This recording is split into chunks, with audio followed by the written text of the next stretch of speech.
Kabanata 141. Badok Hospital ng tradisyonal na medicine. Maagang bumalik si June dahil sa isang emergency sa Public Security Bureau, at sinamahan ni Yet Ian si Lito sa emergency room. Nakita ko ang dose-dosenang mga kama na puno ng mga tao sa malaking emergency room, karamihan sa mga matatanda at mga bata.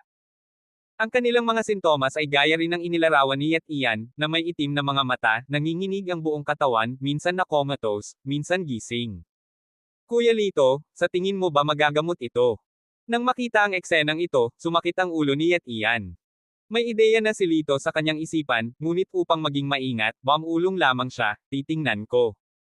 Sa sandaling ito, isang malakas na ingay ang nagmula sa labas ng pinto. Pumasok ang isang grupo ng mga medical staff, na papaligiran ng isang binata. Naka-high-end na white shirt ang binata. Siya ay matangkad at tuwid, na may marangal na hitsura.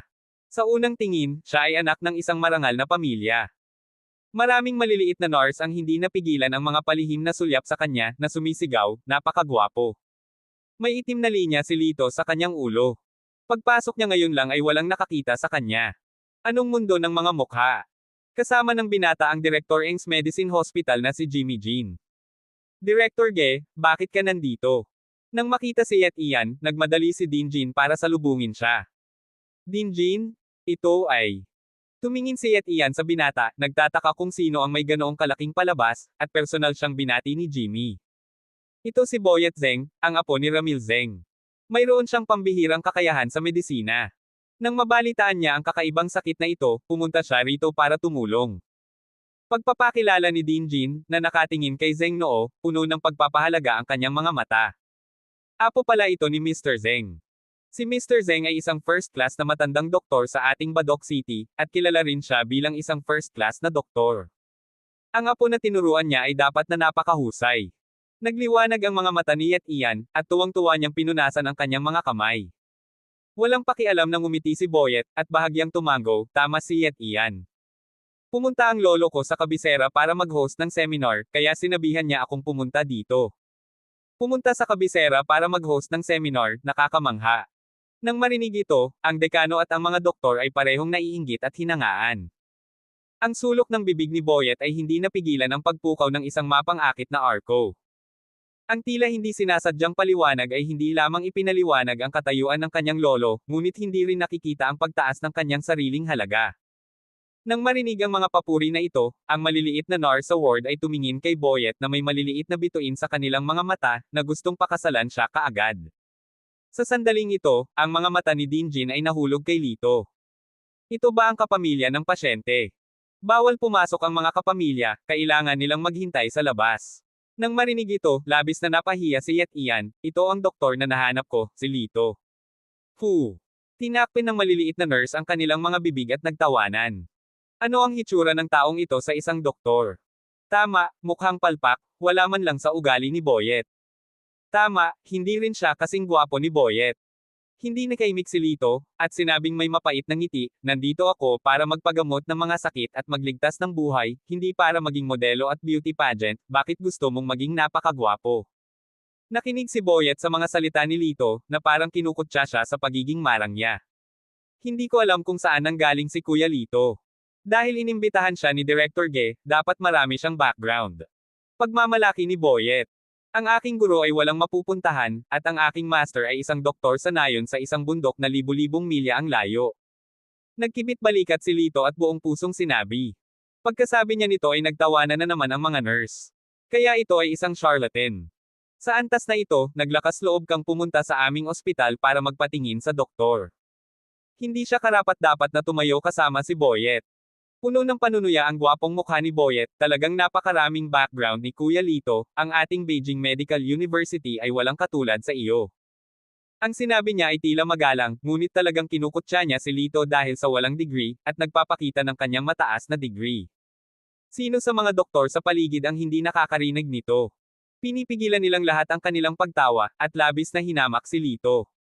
Yet Ian, alam kong sabik ka, pero hindi ka pwedeng magmadali sa doktor. Kung gusto mong makahanap ng katulad ni Boyet, kailangan mong maghanap ng taong tinuruan ng regular na unibersidad. Napabuntong hininga si Dean Jean. Si Yet Ian ay labis na napahiya, dinala niya itong si Lito, ngunit naduraj sa basura nitong si Boyet. Naramdaman na lang niyang disgrasya ang mukha niya, at walang katapusan niyang pinagsisihan. Talagang hindi ko dapat pinakinggan ang isang panig na salita ni Jun Chen, at dinala siya ng mabilis nang hindi man lang ito sinubukan. Actually, recommend siya ni Director Chen, at sinasabing niligtas niya ang buhay ni Director Chen. Paliwanag ni Yet Ian. Kahit na sinabi niya iyon, siya mismo ay nagdududa kung ito ay totoo. Kung tutuusin, ang edad at karanasan ni Lito ay nandoon, kaya hindi siya mukhang isang henyong doktor kahit anong mangyari. Si Yet Ian ay walang alam. Minsan ang mga tao ay dumaranas ng biglaang mga karamdaman. Dumarating sila ng mabangis at mabilis na umalis. Ito ay dahil sa kanilang sariling mga function ng katawan at walang kinalaman sa doktor. Mahinahong sabi ni Boyet. Ano pa bang nangyayari? Labis na nagulat si Yet Ian, at napatingin kay Lito. Hindi kaya ang kakayahan niyang iligtas ang buhay ni Chief Chen, ngunit nagkataon lamang. Sa oras na ito, ang lahat ay tumingin kay Lito na may lumalaking hinala. Hehe, mapipilit kaya ni Director Chen na alisin sa katawan ang shrapnel sa utak niya gamit ang body function niya. Tumayo si Lito na nakataas ang ulo, at mahinahong tinanong si Boyet. Ang ibig mong sabihin ay nilabas mo ang shrapnel sa utak ni Director Chen. Iyan ay isang mahirap na operasyon na nangangailangan ng craniotomy, at alam mo kung paano ito gawin. Nagulat si Boyet, natatakot na si Lito ay talagang isang hidden surgical genius.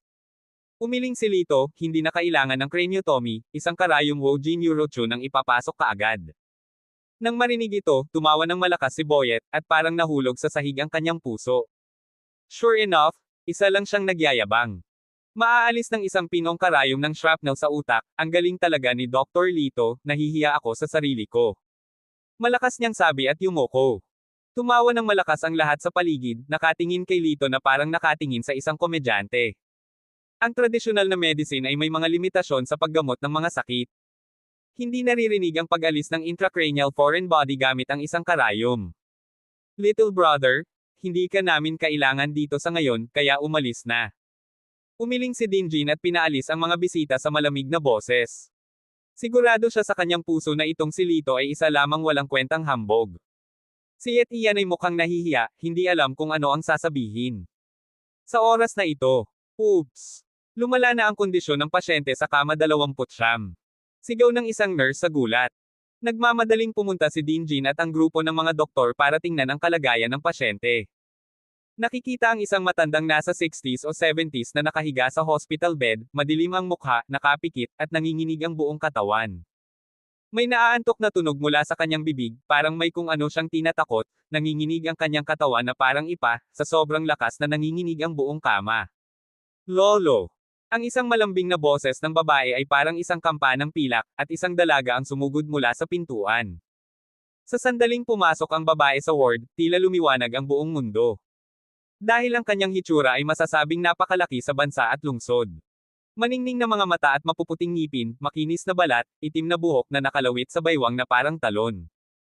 Sa isang figure na maihahambing sa isang nangungunang supermodel, siya ay nakasuot ng isang mapusyaw na asul na bohemian na damit, na ginawa siyang matikas at maliksi tulad ng isang engkanto sa siyam na langit.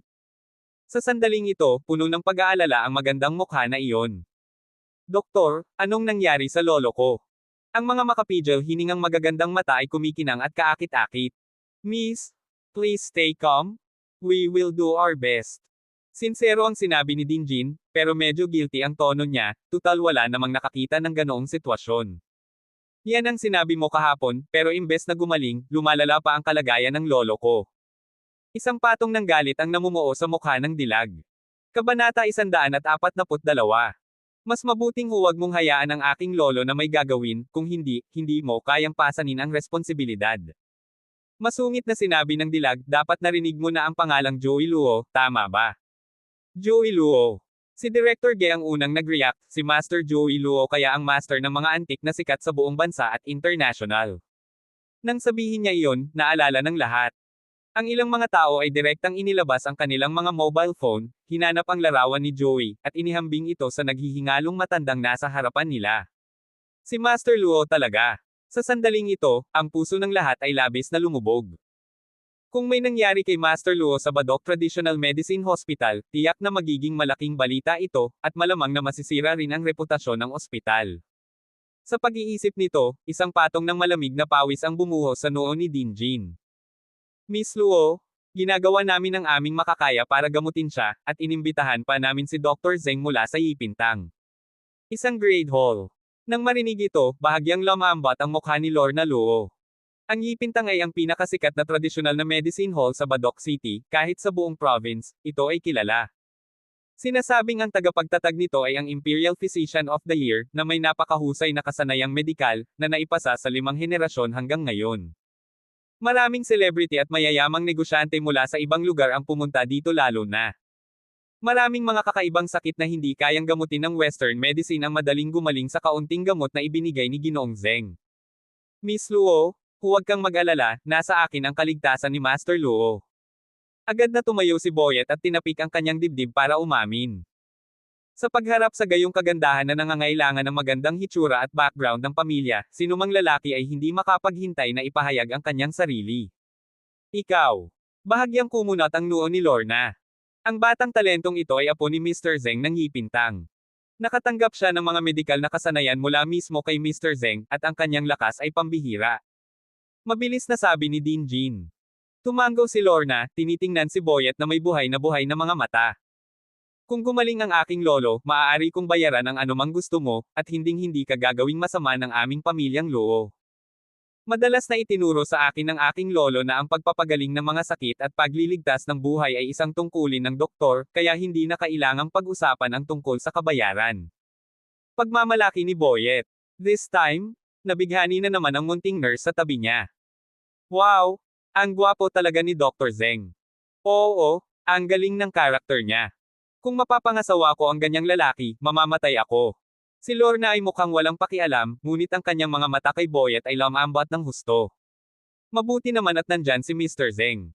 Biglang naging marahas ang galaw ng matanda sa kama, patuloy na umiikot ang mga talukap ng mata, at pakapal ng pakapal ang asul at itim sa mukha. Sumimangot si Boyet, at malakas na sinabi, isang karayom. Mabilis na iniabot ng isang munting nurse ang karayom. Hinawakan ni Boyet ang kaliwang palso ng matanda, ipinasok ang isang karayom sa Shenmen Acupoint, kinurot ang karayom gamit ang kanyang mga daliri, at inikot ito ng bahagya upang pasiglahin. Kapag pinasisigla ang Acupoint gamit ang karayom, ang lakas, anggulo, lalim, at bilis ng pag-ikot ay partikular na lahat. Ang isang paggalaw ay maaaring mukhang simple, ngunit sa katunayan ito ay may hindi mabilang na mga paraan. Mabilis, tumpak at steady ang teknik ni Boyet, tama lang ang lalim ng immersion, at hindi masyadong mabilis o masyadong mabagal ang pag-ikot. Nakakamangha talaga ang husay niya. Patuloy na tinatango ni Din Jin ang kanyang ulo, puno ng pagpapahalaga ang kanyang mukha. Pagkatapos, naglagay siya ng mga karayom sa mga templo, dibdib, at iba pa ng matanda. Maya-maya ay unti-unting kumalma ang matanda. Sandaling naghiyawan ang mga tao, na may hindi maipaliwanag na pananibik sa kanilang mga mukha. Pambihira talaga si Dr. Zeng, mukhang gumaling na ang sakit. Hehe, konting lakas lang. Mahinhin na sabi ni Boyet, sumilay sa kaibuturan ng kanyang mga mata ang mapang-asar na tingin. Palihim ding nakahinga ng maluwag si Din Jin, sa wakas ay napanatili ang reputasyon ng ospital. Gayunpaman, sa panahong ito. Bakit? Isang buntong hininga ang nanggaling sa likuran. Kapag tuwang-tuwa ka, sinong bulag na makakita, anong buntong hininga? Sinundan ng lahat ang tunog at tumingin sa likuran. Si Lito, na nakatayo sa likuran, ay maluwag na umiiling na may pag-aalala sa kanyang mukha. Siya pala, muntik ko nang makalimutan. Yung kwek-kwek na doktor na hindi nag-college. Anong kwek-kwek na doktor, kung sabihin, sinungaling? May sinasabi sa kanya ang mga tao, at patuloy na kinukutya. Kuya Lito, sa tingin mo ba may mali? Kahit medyo mababa ang level mo, sabi nga sa kasabihan, pakikinig at pakikinig ang magsasabi sa iyo. Mabuti pang magsalita ka at hayaan ang lahat na humusga. Ngumiti si Boyet. Ang ganda ng sinabi niya, pero talagang naapakan niya ang paa ni Lito. Hindi lamang niya kinukutya ang kanyang mababang antas, ngunit lumitaw din na malawak ang pag-iisip. I don't think it is needed. Anong klaseng kaalaman ang masasabi niya, natatakot ako na kahit sinong munting nurse dito ay mas may alam pa kaysa sa kanya. Mukhang hindi nasisiyahan si Din Jin. Masaya lang siya, ngunit itong si Lito ay nagsimulang bumantong hininga, nakakalungkot. Oo, parang gusto lang makaakit ng atensyon. Hindi naman siya gwapo, sinong pumapansin sa kanya. Oo, ayaw naming makarinig ng maraming kalokohan mula sa kanya. Sinabi ng lahat kung ano ang sinabi nila sa isa't isa, at hindi nila naligtas ang mukha ni Lito. Kalimutan mo na, Lito, mauna na tayo, sapat na si Dr. Zeng dito. Hindi talaga kayang mawala ni Direk Ge ang lalaking ito, at ang haba ng mukha nito. Gayunpaman, si Lito ay nakatayo pa rin tulad ng isang matandang monghe sa pagmumuni-muni. Ang matandang ito ay hindi makakaligtas ng 5 minuto. Mabagal niyang sabi. Ang pangungusap na ito, tulad ng isang bomba, ay itinapon sa karamihan. Biglang nag-alab ang damdamin ng maraming tao. Anak, ano ang binubulong mo? Tama, kalokohan lang yan, hindi mo ba nakita na gumaan na ang kondisyon? Lalong nagalit si Lorna, kinuyam ang isang pares ng pink na kamao, at malamig na sinabi, "How dare you curse my grandpa?" Nagsasabi lang ako ng totoo, hindi sumpa. Nagkibit balikat si Lito. Hehe, sa tingin mo ikaw ang reincarnation. Mahuhulaan mo ba ang buhay at kamatayan? Ngumisi si Boyet. Hindi siya nag-abala na bigyang pansin si Lito, sa kanyang mga mata, hindi siya sapat na kwalipikado para alagaan niya. Galit na sinabi ni Dinjin, tawagan mo ang security guard at itapon mo siya. Hindi mo kailangan humingi ng security, ako na lang mag-isa. Hindi nagbago ang ekspresyon ni Lito, walang pakialam siyang tumingin sa mga tao, pagkatapos ay tumalikod at lumabas ng pinto. Napahiya lang si Direk Ge, tutal si Lito naman ang dinala niya. Dinjin? May gagawin pa sa bureau, kaya alis muna ako. Nagtatampo siyang nakahanap ng dahilan, at nagmamadaling umalis kasama si Lito. Hoy, ako, si Yet Ian Ge, hindi pa nawala ng ganoong kalaking tao sa buhay ko. Si Yet Ian ay labis na nanlumo, ngunit ayaw niyang sumabog sa harap ni Lito, ang kanyang mukha ay lumungkot. Director Ge, hayaan mo akong tumaya sa iyo, sa loob ng 5 minuto, yayain na naman nila ako pabalik. Tumigil si Lito sa kanyang paglalakad at tumingin sa langit sa pamamagitan ng bintana. Lito, saan ka may tiwala? Sa tingin mo ba ay hindi sapat ang insulto kanina? Umiling si Yet Ian at bumantong hininga. Bata ka pa, bilasan mo na sa universidad, mag-aral kang mabuti. Nang marinig ito, bahagyang nabaluktot ang mga sulok ng bibig ni Lito, at tumigil siya sa pagsasalita. Sa emergency room. Tumatag na ang kalagayan ni Master Luo. Kung magre-resete pa ako ng ilang gamot para maalis ang masamang hangin sa kanyang katawan, walang magiging problema. Tumayo si Boyet na nakataas ang ulo, may tiwala at tunay. Salamat, Dr. Zeng, sa pagligtas mo sa aking lolo. Hindi malilimutan ang iyong kabutihan. Marahan ng umiti si Lorna, puno ng pasasalamat ang kanyang magagandang mata. Ang ngiting iyon ay direktang nakabighani kay Boyet kaya halos di niya may hakbang ang paa. Sa sandaling ito, biglang naging kakaiba si Joey, na orihinal na tahimik. Nakitang lalong tumindi ang itim at bughaw na kulay ng mukha niya, nanginginig na naman ang katawan niya ng marahas, umikot ang talukap ng mata, at kinakapos na ang paghinga. Dr. Zeng, ano pong nangyayari? Nagulat si Lorna, at gustong pumunta upang suriin, ngunit pinigilan ito ng 2 nurse. Oops! Bumaba ang heart rate ng pasyente sa 28-15. Malapit nang mamatay ang tao. Malakas na sabi ng nurse na namamahala sa pagsubaybay sa instrumento. Dr. Zeng, mag-isip ka ng paraan. Nagmamadaling tumakbo si Dinjin. Ako. Hindi ko alam kung anong nangyayari, ngayon lang nawala lahat. Si Boyet ay naliligaw, at nagmamadaling pasulong para kunin ang karayom, ngunit pagkaraan ng ilang beses, hindi ito gumana. Ang mood ng pasyente ay patuloy na lumala, at siya ay tila mamamatay sa mga mahahalagang palatandaan. Ang kapaligiran sa buong ward ay parang isang mahigpit na tali na masisira anumang oras. Lito.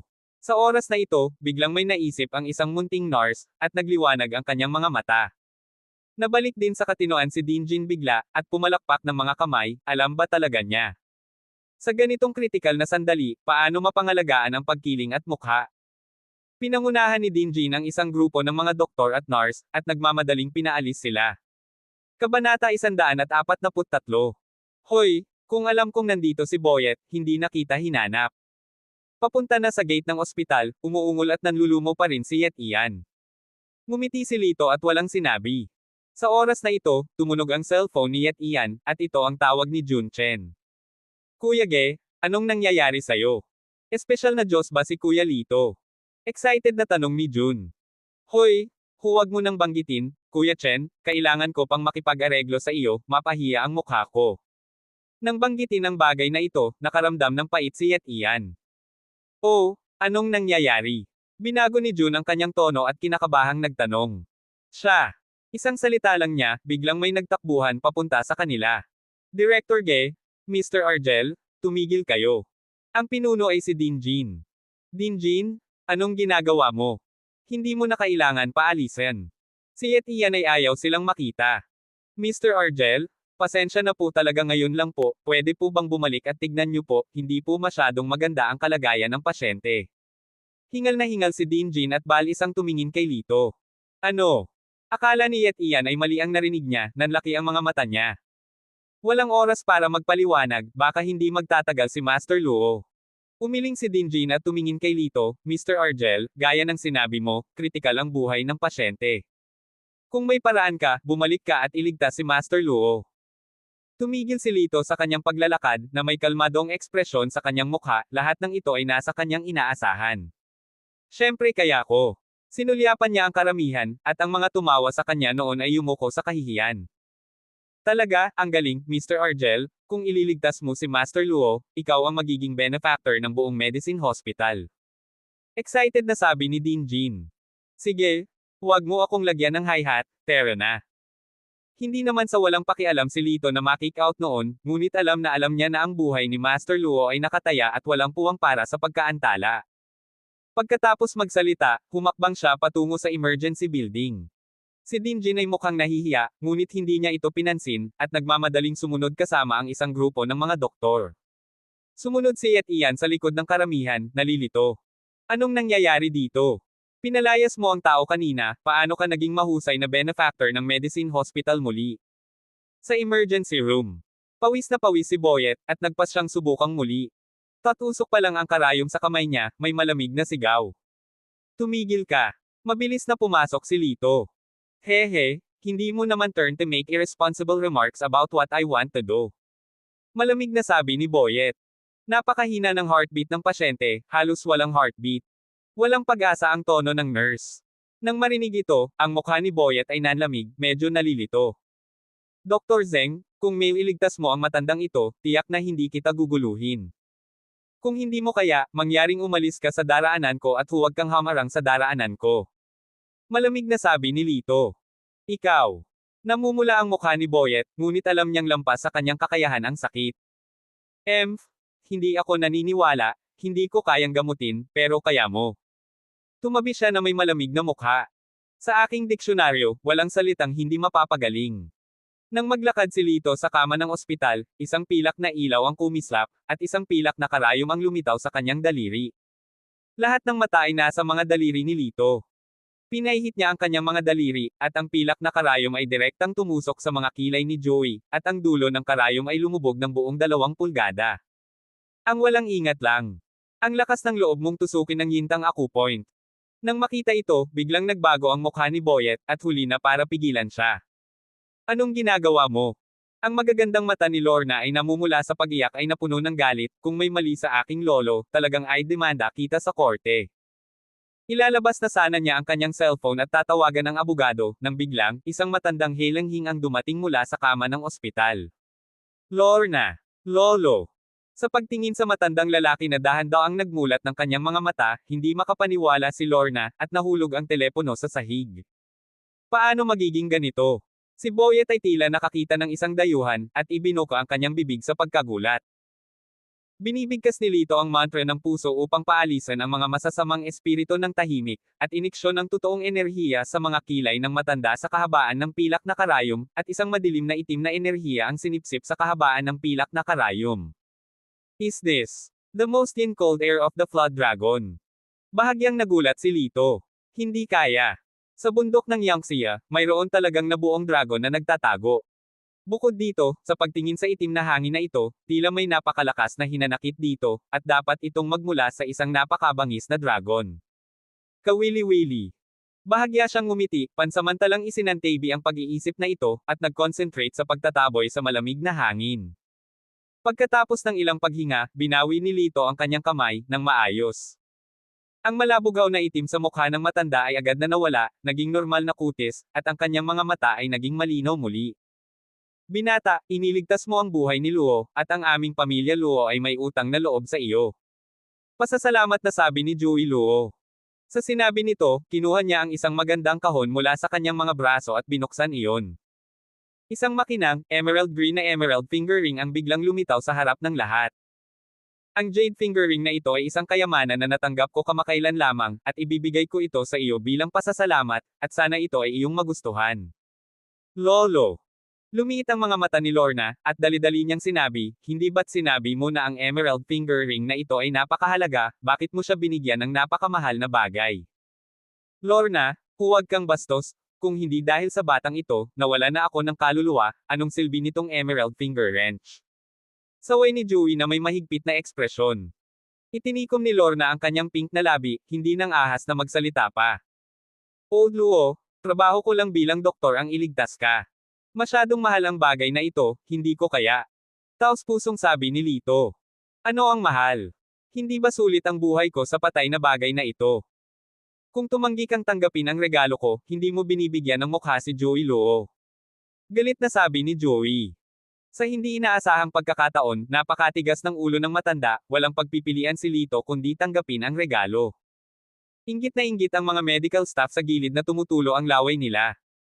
Regalo iyon mula kay Master Luo, tiyak na hindi mabibili, ito ay talagang nabuo sa murang edad. Mr. Argel, salamat sa iyo sa pagkakataong ito. Nagpapasalamat si Dinjin, at pagkatapos ay medyo nahihiyang sinabi niya, medyo bastos ako sa iyo kanina, please don't mind. Walang problema. Mahinahong sabi ni Lito. Sa oras na ito, nagtanong ang isang doktor, paano ang mga natitira pang pasyente? Siguradong may darating pang ibang mga pasyente mamaya. Hindi maaaring itago sa ospital si Mr. Argel. I have my own way to solve this. Tumingin si Lito sa Dean, mangyaring maghanda ng ilang malalaking balde ng malinis na tubig, mas marami mas mabuti. Si Dinjin ay hindi nang ahas na magpabeya, at mabilis na inutusan ang mga tao na maghanda. Hindi nagtagal, 10 barrels ng malinis na tubig ang dinala. Mr. Argel, sigurado ka bang hindi mo kailangan ng medicinal materials? Naghihinalang tanong ni Dinjin. Umiling si Lito at misteryosong ngumiti. No need, pero confidential ang secret recipe ko, umalis kayo muna sandali. Si Dinjin at ang isang grupo ng mga medical staff ay lumabas ng opisina na puno ng curiosity at isinara ang pinto sa likod nila. Pagkaalis ng lahat, iniunat ni Lito ang kanyang hintuturo, pinunasan ang pilak na karayom, at lumitaw ang isang sugat sa dulo ng kanyang daliri. Ibinaba niya ang dugo sa tubig, 10 patak sa isang balde. Ang pinakain at malamig na hangin ng masamang dragon ay kay Yin, at dahil ipinanganak siyang may lason sa init sa kanyang katawan, ang kanyang dugo ay nabibilang sa init, kaya pinipigilan na lang niya ang pinakain at malamig na hangin. 10 patak ng dugo ang tumulo sa isang banga ng malinaw na tubig, at dinagtagal ay nawala. Pasok kayo. Tinawag ni Lito si Dinjin at ang iba pa. Hindi pa ba malinaw na tubig ito? Sa pagtingin sa 10 barrels ng malinaw na tubig na hindi nagbabago, si Dinjin at ang iba pa ay mukhang tuliro. Ito ay hindi malinaw na tubig, ngunit isang magandang gamot para sa pagpapagaling ng mga sakit. Bigyan ng bawat pasyente ng isang baso upang matiyak na ang gamot ay magpapagaling sa sakit. Seryosong sabi ni Lito. Bagamat siya ay labis na naguguluhan, walang ibang paraan, kaya kinailangan ni Dinjin na sundin ang mga tagubilin ni Lito. Sa ward, pinapainom ng isang nurse ang isang basong tubig sa isang mahinang bata. Ngunit sa ilang segundo ay mabilis na bumuti at naging masigla ang kutis ng bata. Okay, ang sarap talaga. Ito ay walang kulang sa isang himala. Saglit na naghiyawan ang mga doktor at nurse, at mabilis na nagbuhos ng tubig para sa mga natitirang pasyente. Mr. Argel, isa ka talagang milagrong doktor. Hindi mo lang nailigtas ang aming medicine hospital, ngunit naibsan din nito ang gulat sa buong Badok City. Seryosong wika ni Dinjin. Hehe, Dinjin? Yung taong nahanap ko, may pagkakaiba ba? Tumawa ng malakas si Yet Ian, pakiramdam na pinarangalan. Ang malinaw na tubig na ito ay sapat na upang gamutin ang libu-libong tao. Dapat sapat na ito sa ngayon. Kung kailangan mo pa, maaari kang lumapit sa akin anumang oras. Ibinigay ni Lito kay Dinjin ang kanyang cellphone number, at tumayo para umalis. Nilaibat niya ang paningin sa paligid ng ward, para lang napagtanto na umalis na si Boyet na may kahihiyan. Kuya Lito, you have done a great job this time. Isusumbong ko kay Mr. Mayor. Kung naging successful ang kapatid ko, wag mo akong kalimutan, ako si Yet Ian Ge. Tuwang-tuwa si Yet Ian na kulubot ang kanyang mukha, at sa pagkakataong ito ay sa wakas ay nabawi na niya ang lahat ng nawala sa kanya noon. Nagbibiro si Mr. Ge. Si Lito ay magalang at tunay. Sa sandaling ito, tumawag si Joan Leng. Oy, a-attend ako ng auction dinner mamayang gabi, bumalik ka dali. Nang matapos ang pagsasalita ay ibinaba na niya ang telepono sa isang iglap. Kabanata 144. Walang magawang umiling si Lito, tumingin kay Director Ge, Mr. Ge, pwede mo bang hilingin sa driver mo na ihatid ako? Walang problema. Pumayag naman si Yet Ian ng walang pag-aalinlangan, hindi pa banggitin ang paghiling sa driver na maghatid, wala namang problema kung siya mismo ang magmaneho. Makalipas ang kalahating oras, nagmamadaling bumalik si Lito sa Jinding Hotel nang makita niya ang isang marangyang sasakyan na nakaparada sa harap ng hotel. Sa ganitong paraan, ang likurang bintana ay hinaila pababa, inilantad ang itaas na kalahati ng nakamamanghang mukha ni Joanne. Nagmamadaling pumasok si Lito sa kotse at nalaman na nakabihis na si Joanne. Nakasuot siya ng violet tube top na mermaid dress, nakitang-kita ang kanyang maselang snow white na balikat. Ang mahaba niyang buhok ay nakakulot at nakasabit sa kanyang mga balikat. Nagsuot siya ng pinong makeup sa kanyang mukha, at napakaganda niya. Sapat na ba ang nakita mo? Binigyan niya ng malamig na tingin si Lito. Bumalik sa katinoan si Lito, tuyong umubo, tera na. Makalipas ang 10 minuto, huminto ang sasakyan sa harap ng isang shopping mall. Hindi ka ba a-attend ng auction dinner? Anong ginagawa mo dito? Naguguluhan si Lito. Bilang partner kong lalaki, paano ka magbibihis na parang pulubi? Hindi ba ito nakakahiya sa akin, Joanne Leng? Lumabas ka sa kotse. Malamig na bamaantong hininga si Joanne at mag-isa na lumabas ng sasakyan. Dumating sila sa isang tindahang pinalamutian ng marangya, ang tatak ay isang string ng Ingles, hindi ito makilala ni Lito, ngunit tiyak na ito ay talagang isang world-class na tatak. Miss, anong kailangan mong bilhin? Nakangiting tanong ng tindera. Pumili ka sa kanya ng suit, mas mahal mas mabuti. Sumulyap si Joanne kay Lito. Sige, saglit lang. Pagkaalis ng waiter, umupo si Joanne sa sofa, humigop ng itim na tsaa. Hoy! Ang isang maliit na bag ay nagkakahalaga ng 200,000. Inilagay ni Lito ang kanyang mga kamay sa mga bulsa ng kanyang pantalon, tumingin sa kaliwa at kanan, at nabigla sa presyo dito. Bomb! Isang katanghaliang gulang na babae na nakasuot ng marangyang katabi ay sumangot ng masama. Maya-maya lang, pumasok ang isang lalaki at isang babae sa tindahan. Nang lumingon si Lito, bumangga ang kanyang mga mata sa babaeng iyon, at pareho silang natigilan. Ito pala ay si Joy Matir, ang kanyang kasintahang nakaligtas sa pangalan lamang. Siya ay sadyang nagbihis, nakasuot ng mahabang puting damit na sutla, ang itim na buhok na nakatali ng maluwag na bond sa likod, at isang diamond jewelry set, na mukhang fairy. Ang lalaking nakahawak sa kanyang braso ay isang binatang hindi kilala ni Lito.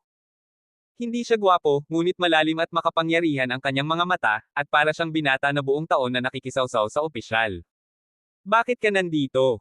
Si Joy ay mukhang napahiya, at nang maalala niya ang karanasan sa Puchanyuan noong nakaraan, ang kanyang pagpapahalaga sa sarili ay nasaksak ng husto. Nandito ako para bumili ng damit. Sumulyap si Lito kay Joanne, hindi alam kung paano ipapaliwanag ng malinaw ang kasalukuyang sitwasyon. Ikaw. Si Joy ay mukhang kainahinala, tumingin sa mga stall sa kalye si Lito, at nagpahayag ng pagdududa sa kanyang mga salita.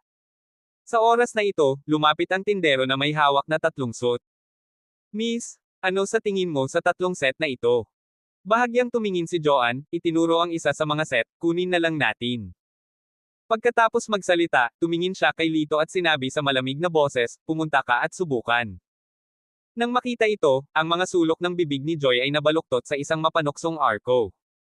Tinanong ko kung bakit mo kayang tumira ng biglaan sa isang bilya, at pumunta ka sa ganoong high-end na lugar para bumili ng damit. Katabi mo pala ang isang mayamang babae. Lito, you are nothing more than that. Sarcastic niyang bulong sa boses na tanging si Lito lang ang nakakarinig. Kahit ano ang iniisip mo. Hindi nag-abalang kausapin siya ni Lito, at sinundan ang tindero sa fitting room. Joy, sino siya? Si Junzing ay patuloy na nakatitig sa likod ni Lito na may malalim na mga mata. Isang hamak na tao.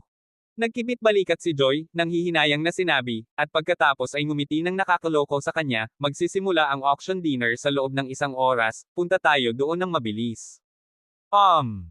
Tinitigan ni Jun si Joy nang may paghanga, inakbayan ng payat nitong baywang, at sabay na umalis ang dalawa. Pagkaraan ng ilang sandali, nagpalit si Lito ng kanyang damit at lumabas. Una, nang makita ito ng tindera, nagulat siya, at hindi mabilang na maliliit na bituin ang lumitaw sa kanyang mga mata.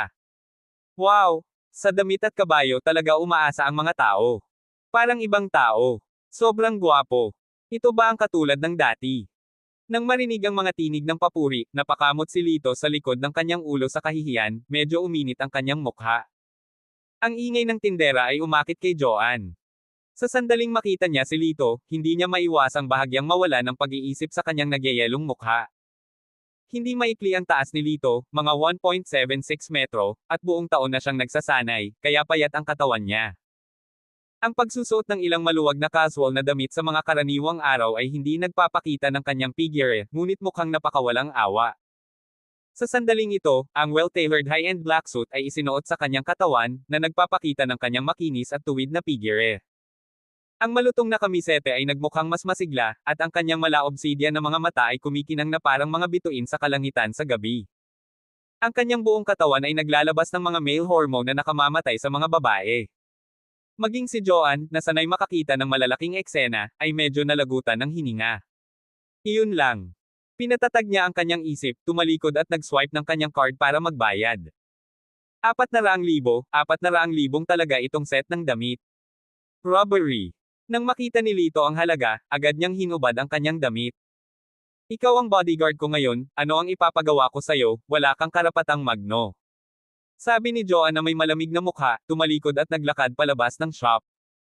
Susundan na sana si Lito, nang bigla siyang hinawakan ng makapangyarihang matabang kamay.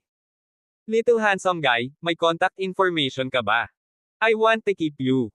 Nang makita ito ni Lito, ito pala ang nasa katanghaliang gulang na babae na tumawag sa kanya ng bumpkin kanina lang. Sorry, auntie, wala akong plano. Nakaramdam ng lamig si Lito, at tumakbo palayo sa medyo may edad na babae. Hoy, ang gwapong bata, sayang naman. Hinampos ng nasa katanghaliang gulang na babae ang kanyang dibdib at pinadyak ang kanyang mga paa, at biglang narinig na tumatawa ang mga tindero sa kanyang tabi. Bigla siyang nag-react, at ang malaki niyang mukha na may makapal na makeup ay biglang naging kakilakilabot. Bahong-baho, sinong tinatawag mong tita? Tawagin mo akong ate. Sa maningning na bulwagan, kasi simula pa lang ng dinner party. Sa sandaling pumasok si Joanne sa bulwagan, hindi mabilang na mga lalaki ang nag-aapoy na mga tingin sa kanya. Ramdam ang mapang-akit na mga mata, bahagyang sumimangot ang kanyang magagandang kilay, at mabilis na sumilay ang bakas ng pagkasuklam sa kanyang magagandang mata. Gayunpaman, kailangan pa rin niyang humakbang pasulong at pumasok para sa trabaho. Nang makita ang sakit at pagpupumigla sa kanyang puso, itinaas ni Lito ang kanyang pulso at iniyuko ang kanyang siko. Huwag kang matakot, nandito ako. Bulong niya. Natigilan si Joanne saglit, itinaas ang kanyang magagandang mata, at tiningnan ang maamon nitong mukha. Sa ilang sandali, na parang nabalot ng mainit na agos ng hangin, ang pakiramdam ng seguridad sa kanyang puso ay tumaas ng husto. Tara na.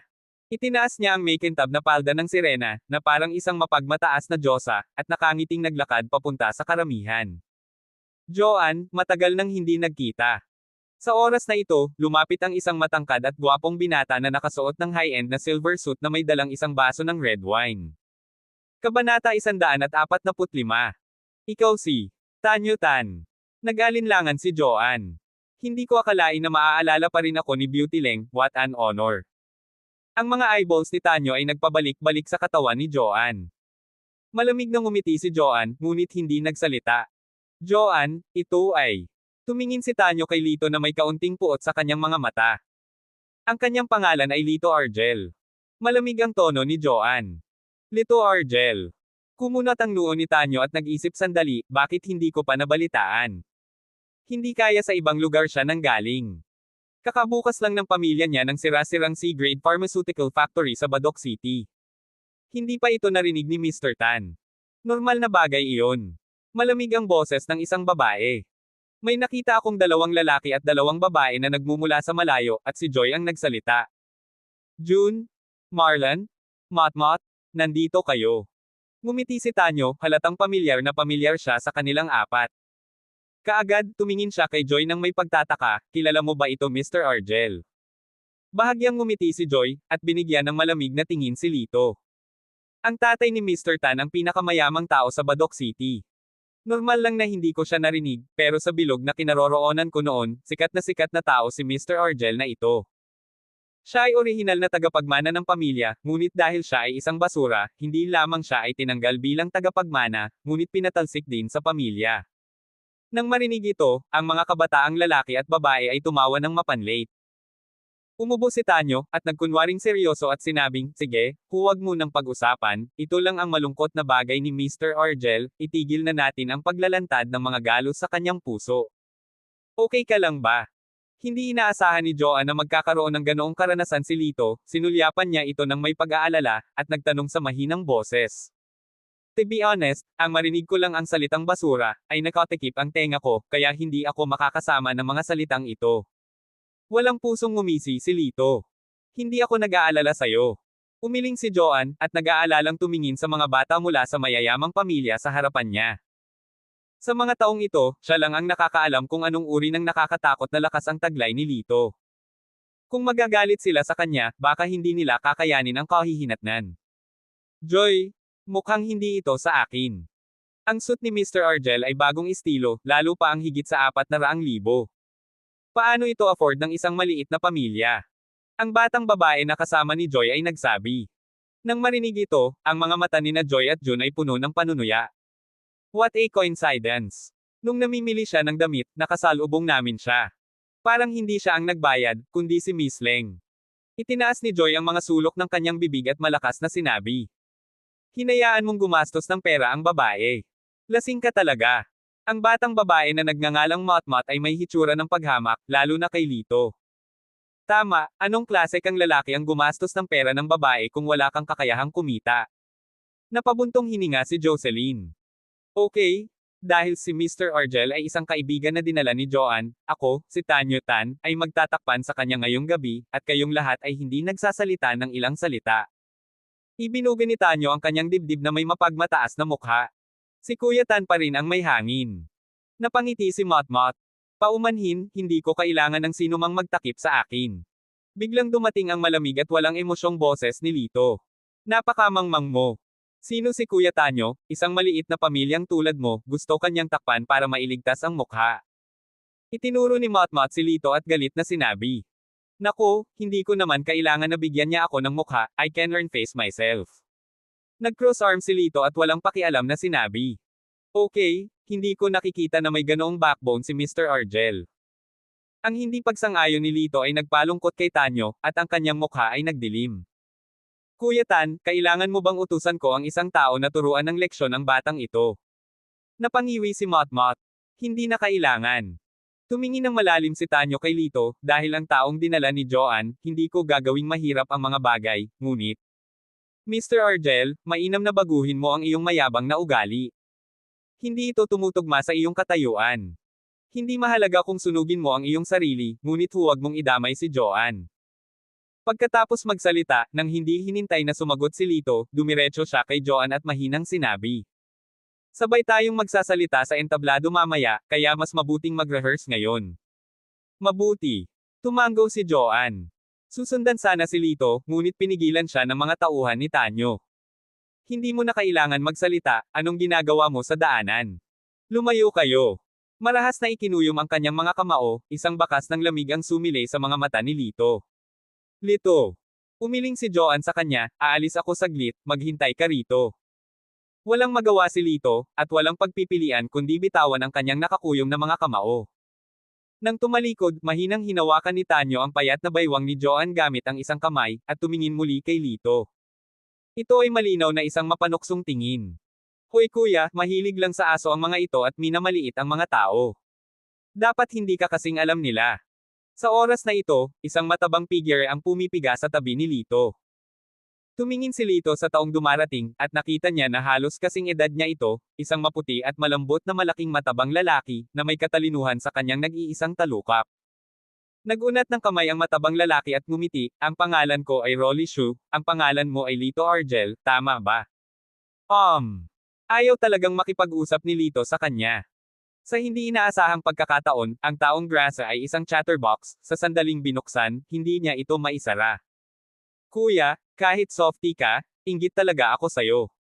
Tumingin si Rolly kay Lito ng may paghanga, kung magkakaroon ako ng ganoon kagandang babae, kahit na itinuro ako sa tungki ng aking ilong at pinagalitan habang buhay, kung gayon ay hindi ako papayag. May mga itim na linya si Lito sa kanyang ulo, ang gulo. Hindi ako softy, bodyguard niya lang ako.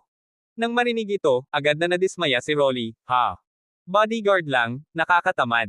Sunod, itong si Rolly ay nakipag-chat kay Lito sa loob ng kalahating oras. Mula sa kung paano nagbago ang kanyang nourish na ama mula sa isang magsasaka ng baboy tungo sa isang kilalang developer ng real estate sa Badoc City, kung saan sikat na ginang sa Badoc City ang may pinakamaraming nakabaligtad na puwit, at kung kanino ang young master ay nagpunta sa ibang bansa upang mag-aral at maglaro ng mga batang modelo. Lahat ay walang silbi. Kuya, hindi ako nagyayabang. Ako, si Rolly Shu, ay walang alam sa chismis ng matataas na uri sa Badoc City. Humigop si Rolly ng kanyang coke at mayabang na sinabi. Sa sandaling ito, may malakas at bulungan na tunog mula sa harapan. Kahanga-hanga. Halika na. Sinundan ni Lito ang prestihiyo, at nakita niya ang isang grupo ng mga taong nakadamit na nagkukumpulan, mukhang nasa sabik. Anong ginagawa nila? Hindi mapigilan ni Lito na mag-usisa. Hindi mo alam ito, nakikipaglaban sila sa martial arts. Inilapag ni Rolly ang coke sa kanyang kamay, ang mga anak ng mayayamang pamilyang ito ay walang magawa kapag wala silang magawa. Mayroon silang isang grupo ng mga martial artists sa ilalim ng kanilang mga kamay. Kung wala silang gagawin, ilalabas nila sila upang makipagkompetensya sa martial arts. Kung sino ang may mas mataas na antas ng martial arts ay magkakaroon ng pinakamaraming mukha.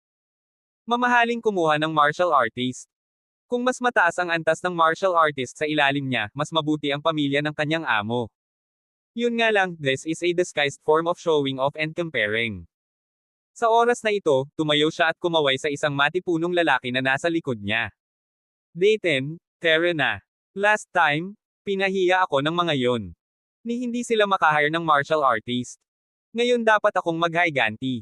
Habang sinasabi niya iyon, bumungad sa kanyang mukha ang matinding galit, at pagkatapos ay tumingin siya kay Lito, Kuya, halika rin, at tulungan mo akong magsaya. Oo, Master Shu. Sumunod naman ang matipunong lalaki. Sumulyap si Lito kay Dayton, ngunit siya ay isang baguhan pa lamang na hindi nakalusot sa panloob na lakas ng martial arts, kaya medyo nakakatakot siya sa labas, ngunit ang kanyang panloob na lakas ay katamtaman. Umiling siya at sinabi sa mahinang boses, luwalhati, natatakot akong mapahiya ka sa pagkakataong ito. Kaagad, tumayo siya at sinundan si Rolly. Nang makalapit siya sa karamihan, napagtanto niyang naroon sina Tanyo at Jun. Tumayo si Joan sa tabi ni Tanyo na may walang pakialam na ekspresyon, at panapanahong tinitingnan siya ng mga lalaki. Sa bilog, dalawang martial arts practitioner ang hindi mapaghihiwalay. Sa kanila, halatang mas magaling ang matangkad, itim at payat na lalaki. Isang kuko ng tigre ang tumama sa bilis ng kidlat at tumama sa dibdib ng kalaban. Puff! Ang kanyang kalaban ay nagluwa ng isang subo ng dugo, at napaatras ng 7 o 8 hakbang bago niya nagawang patatagin ang kanyang pigire. Tumangging sumuko ang matangkad na lalaki, at naghagis ng higit 10 suntok na tumama sa dibdib at tiyan ng kalaban. Natalo ako, kaya hindi ako lalaban. Walang magawa ang lalaki na walang pakialam na panaasan ang dugo, nagmamadali itong yumuko at sinabing. Well, hati na ang nanalo at natalo, at nagpalakpakan ang lahat. Kuya Tan, ang iyong bagong recruit na martial arts master ay talagang kamangha-mangha. Nag-thumbs up si Motmot. Hindi napigilan ni Jun na tumango, at pinuri, ang Black Mantis, na ito ay talagang makapangyarihan, at tiyak na ito ang mangangibabaw sa mga manunood ngayong gabi. Si Tanyo ay anak ng pinakamayamang tao sa Badoc City, at nangingibabaw siya sa mga manunood, na angkop sa kanyang katayuan. Sumunod si Motmot, at tumango si Joy sa tabi niya. Ang ekspresyon ni Tanyo ay kalmado, ang mga sulok ng kanyang bibig ay hindi maiwasang mabaluktot, at sinabi niya sa itim na mantis, napakabuti, bumalik at tumanggap ng gantimpala na 1,000,000. 1,000,000. Diyos ko! 1,000,000 kung ibebenta mo lang, iba talaga ang anak ng pinakamayamang tao. Ang iba ay nagpakita ng mga ekspresyon ng pagkabigla at inggit. Give way? Let everything go. Sa oras na ito, itinulak ni Rolly ang karamihan, at isiniksik ang kanyang matabang katawan sa karamihan. Bakit nandito itong nourish? Mukhang naiinis si Motmot, kung alam ko lang na darating ang ganitong klaseng tao, hindi ako sasama. Ang pagdalo sa kaparehong dinner party na kasama niya ay nagpapababa lang ng klase ko. Kabanata 146. Sina Motmot, Jun at iba pa ay tumingin kay Rolly nang may paghamak at panghahamak. Rolly, hindi ka man lang makakapag-hire ng martial artist, bakit ka nandito para sumali sa saya? Itinaklap ni Tanyo ang kanyang mga kamay sa kanyang dibdib na may kahabag-habag. Sino bang may sabing hindi ko sila kayang kunin? To tell you the truth, I'm come here this time to shame myself. Ikinaway ni Rolly ang kanyang kamay, Dayton, halika na. Humakbang ang matipunong lalaki at agresibong tinitigan ang lahat. Nang makita ni na Jun, Motmot at iba pa ang matipunong lalaking ito, bahagyang nagbago ang kanilang mga ekspresyon. Nakahanap talaga ng master ang Nouvorish na ito. Bahagyang mas malakas ang mga natamo ni Tanyo sa martial arts kaysa sa kanila, bahagyang nanliit ang mapanglo niyang mga mata, at ang mga sulok ng kanyang bibig ay nakakunot sa isang panunuya. Papel na tigre lang. Hindi man lang martial artist na may lakas sa loob. Hindi man lang bituin sa likod ng Black Mantis. Tinalo ng Black Mantis ang ilang magkakasunod na kalaban ngayon, at ngayon ay nasa limelight na siya. Sinulyapan niya ang matipunong lalaki at sinabing may mapang asar ng ngiti, bastos, nandito ka ba para hanapin ang kamatayan? Tumigil ka na sa panloloko, Dayton, talunin mo itong praying mantis, at ikaw ay gagantimpalaan para dito. Galit na sabi ni Rolly. Sa sandaling marinig niya na mayroong maraming gantimpala, nagliwanag ang mga mata ni Dayton, nagpakawala siya ng malakas na sigaw, at sumugod patungo sa itim na mantis. Nakatayo sa likod ni Rolly, bahagyang sumimangot si Lito.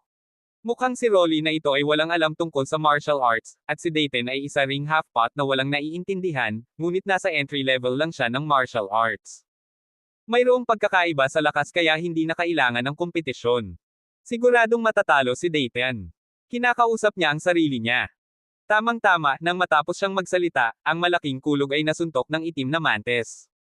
Kaagad pagkatapos, lumipad muli ang itim na mantis, sinipa ang mga paa nito ng ilang beses, tanging ang tunog ng mga bitek na buto ang naririnig. Umalangaw-ngaw sa buong hall ang mga hiyawan ni Dayton. Gayunpaman, ang mga mayayaman na nanunood ay pawang tumatawa. Ngunit sa isang kisap mata, si Dayton ay paralisado na sa sahig, ganap na naalis. Anong walang awa na pamamaraan? Tiningnan ni Lito ang eksenang ito, bahagyang lumungkot ang kanyang mukha. Hindi. Hindi pwede. Namutla sandali ang mukha ni Rolly. Hindi niya moari kung paanong ang payat na itim na mantis na ito na tila bamboo poste ay nakakasipa ng parang bundok na kulog sa isang sipa. Kuya Tan, napakayabang nitong upstart, bakit hindi mo siya turuan ng leksyon ngayon? May malisyoso ang mga mata ni Motmot. Ito.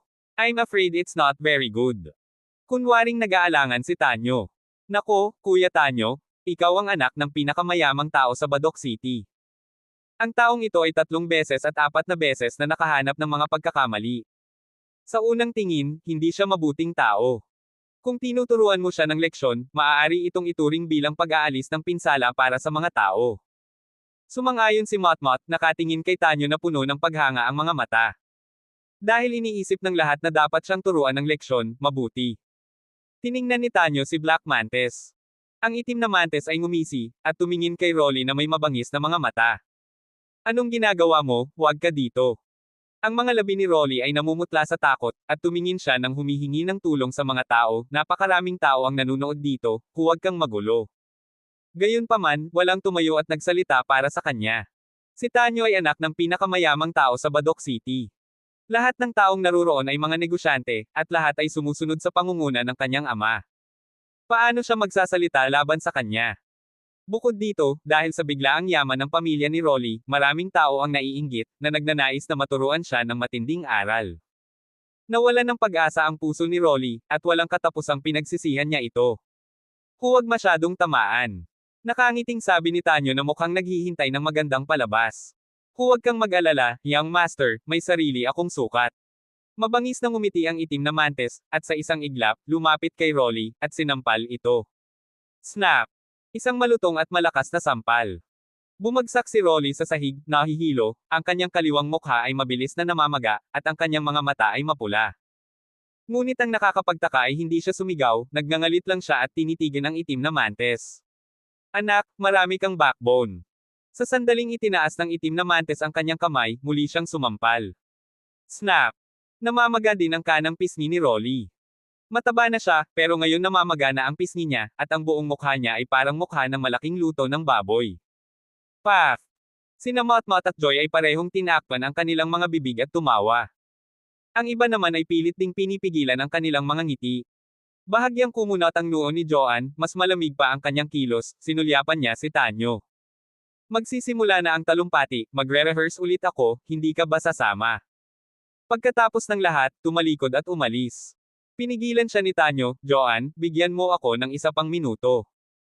Tumingin siya sa itim na mantis, at nagutos, isa pa lang, magkaibigan tayong lahat, i-click mo hanggat gusto mo, huwag mong saktan ang iyong pagkakaibigan.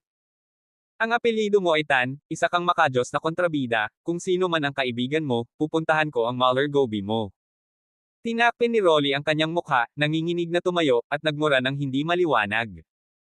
Nanlamig ang itim na mantis, humakbang pasulong, at nagtaas ng suntok ng marahas. How dare you insult the young master? Habang sinasabi niya iyon, sinuntok niya ng malakas na unos ang puso ni Xu Guangrong. Napasigaw ang lahat. Mas malakas ang suntok na ito kaysa sa ginamit niya laban sa martial artist kanina. Sa suntok na ito, siguradong mamamatay o madisable ang Nouveau Riche. Hoy, ganito ang mangyayari kapag nasaktan mo ang anak ng pinakamayamang tao. Alam din ni Rolly na siya ay mapapahamak, ngunit ayaw niyang umatras, at nanatiling nakatitig sa kabilang partido. Hehe, bata, matapang ka, pero sayang naman. Sa isang kisap mata ay lumalapit na ang kamao. Boom! Nagkaroon ng malakas na kalabog. Kasabay nito, isang manipis na figure ang nakatayo sa harap ni Rolly. Kuya! Kuya, anong ginagawa mo? Hindi makapaniwalang tumingin si Rolly sa kaharap niya, si Lito pala na wala pang isang oras na kakilala niya. Hindi man lang sila tinuring na magkaibigan, at sumugod siya sa harapan niya at hinarang ang isang suntok para sa sarili. Teka lang, tatawag ako agad ng ambulansya. Mabilis na kinuha ni Rolly ang kanyang telepono. Okay lang na tumawag ng ambulansya, pero hindi para sa akin, kundi sa kaharap. Dahan daw ang sinabi ni Lito, at sinulyapan ang itim na mantis. Ano? Bro? Okay ka lang. Hindi makapaniwala si Rolly, at tumingin kay Lito ng ilang beses upang matiyak na hindi siya nasaktan. You are too awesome. Bakal na tel ang kamisete na natatakpan ng gintong kampana. Ang kanyang mukha, na namamaga na parang ulo ng baboy, ay nagpapakita ng saya mula sa kaibuturan ng kanyang puso. Nagulat ang lahat ng mga nanood at nanlaki ang mga mata. Nasuntok ako, pero walang nangyari. Hehe, baka hindi ginamit ng Black Mantis ang kanyang lakas, kung hindi, paano ito makakayanan ng isang ordinaryong tao? Hehe, kung ang batang ito ay maglakas loob na tumayo sa gilid ng Nouveau Riche, tiyak na malas siya ngayong gabi. Gayunpaman, ang itim na mantis ay masyadong nabigla upang magsalita habang hawak niya ang kanyang masakit na kamay.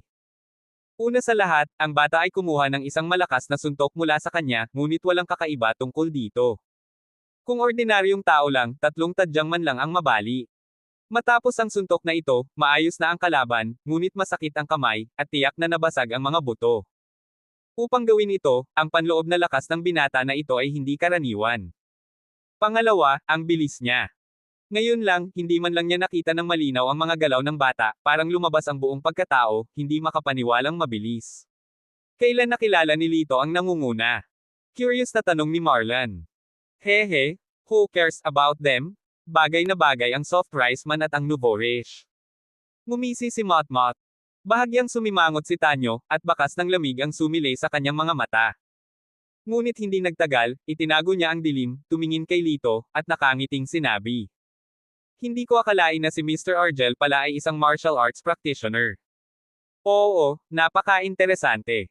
Bakit hindi mo samantalahin ang pagkakataon ngayong gabi at magkaroon ng magandang talakayan? Kabanata 147. Kinindata ni Tanyo ang itim na mantis, at naunawaan ang itim na mantis. Kuya, ang galing mo naman, bakit hindi tayo mag-away? Ngumiti siya ng mapait. Sinasadya mong mangbuli ng mga tao, hindi ba? Galit na sabi ni Rolly, nakatayo sa harap ni Lito, kapatid ko si Lito, kung gusto mo siyang i-bully, daanan mo muna ako. Nagulat si Lito sa matabang lalaki sa kanyang harapan, ngunit hindi niya inaasahan na magiging tapat siya. Kuya, kung hinarang mo ako ng suntok, dapat may internal injuries ka. Babarangin kita mamaya. Pambihirang determinado ang ekspresyon ni Rolly. Fatty, ikaw ba ang bahala? Ang itim na mantis ay puno ng paghamak. Ano? Lito, magtago ka sa likod ng iba, don't you dare. Mapangasar na ngumiti si Tanyo, Black Mantis, under normal circumstances, kapag nakikipaglaban sa martial arts, anong parusa ang ibibigay sa mga tumakas? Kawtaw sa kabilang party ng 10 beses. At saka, simula ngayon, kapag nakita mo ang kabilang party, kailangan mong lumihis. Ang itim na mantis ay tumawid sa kanyang balakang at buong pagmamalaki na tumitig kay Lito. Kawtaw, ito ay kawili-wili, sa wakas ay mayroon na akong magandang palabas na mapapanood. Tuwang-tuwa na pinalakpakan ni Motmot ang kanyang mga kamay. Makinig kang mabuti, 10, hindi bababa sa 1. Ang tono ni Marlon ay mayabang. Sa pagtingin kay Lito na nagtatago sa likod ni Rolly, bahagyang kumislap ang kaakit-akit na mga mata ni Joy.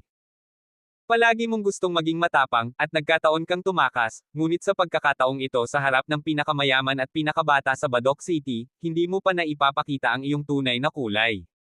Naisip niya sa sarili, mamaantong hininga. Naisip din ng ibang mga nanunood na isa lang ang pagpipilian ni Lito ang lumuhod.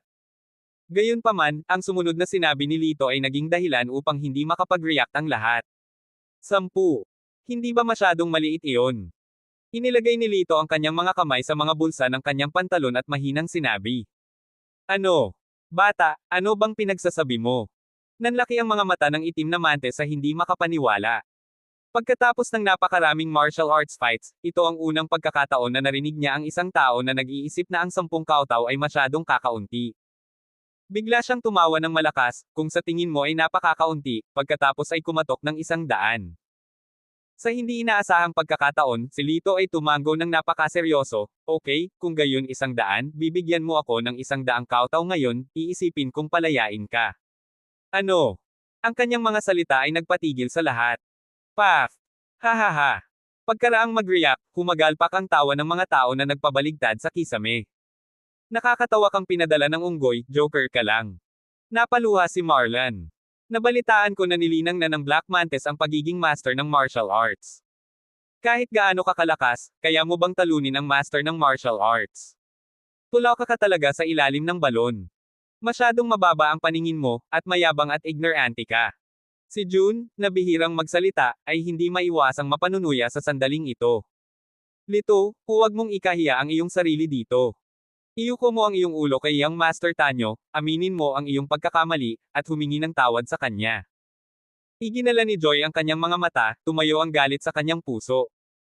Originally thought na dapat nag-improve siya noong bumalik siya, pero hindi niya akalain na ganoon pa rin pala siya kawalang alam. Mabuti na lang at hindi ko natupad ang kontrata ng kasal ko sa iyo. Sa isang walang isip na asawang tulad mo, hinding-hindi ako magkakaroon ng pagkakataong mamuhay ng higit na mataas sa buhay na ito. Marahan siyang napabuntong hininga. Hindi napigilan ni Tanyo ang pagtawa. Tumingin siya sa karamihan, at biglang sinabi. Lahat, ako, si Tanyo Tan, ay nandito ngayon. Kung si Lito ay manalo, maglalabas ako ng 10 milyon cash on the spot para pasiglahin ang lahat. Well, makapangyarihan at makapangyarihan si Boss Tan. Sa isang iglap na kilos ang emosyon ng lahat, at tuwang-tuwa silang pumalakpak. Sunod-sunod na panunuya, tulad ng mga makamandag na palaso na nagtipon patungo kay Lito. Mukhang hindi tayo magkasundo kaya gawin na natin. Tinatimad akong gumalaw ngayon, kaya mabilis tayong magdesisyon. Nagkibit balikat si Lito. Hahaha, bata, natural lang na mabilis makipag-away. Hindi ko binubuli ang maliit sa malaki, kaya 3 pakulo ang hahayaan ko. Tawa ng tawa ang itim na mantes. Gayunpaman, sa sandaling ito, biglang gumalaw si Lito. Marahil kahit 1/10 ng 1 segundo, isang itim na anino ang dumaan, at nakatayo na siya sa harap ng itim na mantes. Ang itim na mantes, na tumatawa ng nakataas ang ulo, ay biglang napagtanto na ang panganib ay papalapit na. Gayunpaman, nawalan na siya ng pagkakataong umiwas. Isang balingkinitang kamay ang nakapatong sa kanyang kaliwang balikat, marahan itong kinurot na parang minamasahe. Ang ekspresyon ng itim na mantes ay nagbago ng husto, at ang alarm bell ay tumunog sa kanyang puso. Kusang lumitaw ang isang nagbabantang premonition. Pero, hindi kayang itago kung gusto niyang itago. Sa isang iglap, isang malakas na puwersa ang sumugod sa kanyang katawan. Hlik! Hlik! Ang tunog ng mga sirang buto ay nagpakiliti sa anit ng lahat. Boom! Nang umalis ang kamay ni Lito, ang itim na mantes ay bumagsak sa lupa na parang walang laman na sako. Ah! Napangiwi siya at napasigaw sa sakit. Si Lito ay humakbang palapit sa kanya, ang kanyang mga mata ay bahagyang lumiwanag, nang walang anumang emosyon. Ang mga buto ng buong katawan mo ay nabasag na. Aabutin ng kahit 1 taon para mabawi ang kakayahan mong gumalaw. At saka, hindi ka na makakapag-practice ng martial arts. Paano ang pagtatapos na ito kumpara sa pagkautaw ng 100 ulo? Ang nanginginig na tono na iyon, na para bang pinag-uusapan ang lagay ng panahon sa hapagkainan, ay napakatahimik na nagdulot ng panginginig sa gulugod. Ikaw. Sino ka? Hindi ka tao. Halimaw ka. Halimaw. Ang mukha ng itim na mantis ay abo, at tumingin siya kay Lito na may malalim na pagkamangha. Master Tanyo, hindi ko alam kung mahalaga ba ang sinabi mo kanina. Lumipat ang mga mata ni Lito sa mukha ni Tanyo. Tanong ng kalahating ngiti. Ano? Anong sabi mo? Si Tanyo ay natakot na, bumagsak ang kanyang buong mukha, at tumingin siya kay Lito ng blanko. Magwiwisik ng pera, 10 milyon. Ngumiti si Lito, inaasahan ko ito. Flop. Umupo si Tanyo sa lupa, mapatla ang mukha. Ayaw umamin ni Master Tanyo, di ba? Nagtaas ng boses si Lito. Sa oras na ito, nag-react din ang nabigla ang mga tao at tumingin kay Tanyo na may nagbabagang mga mata.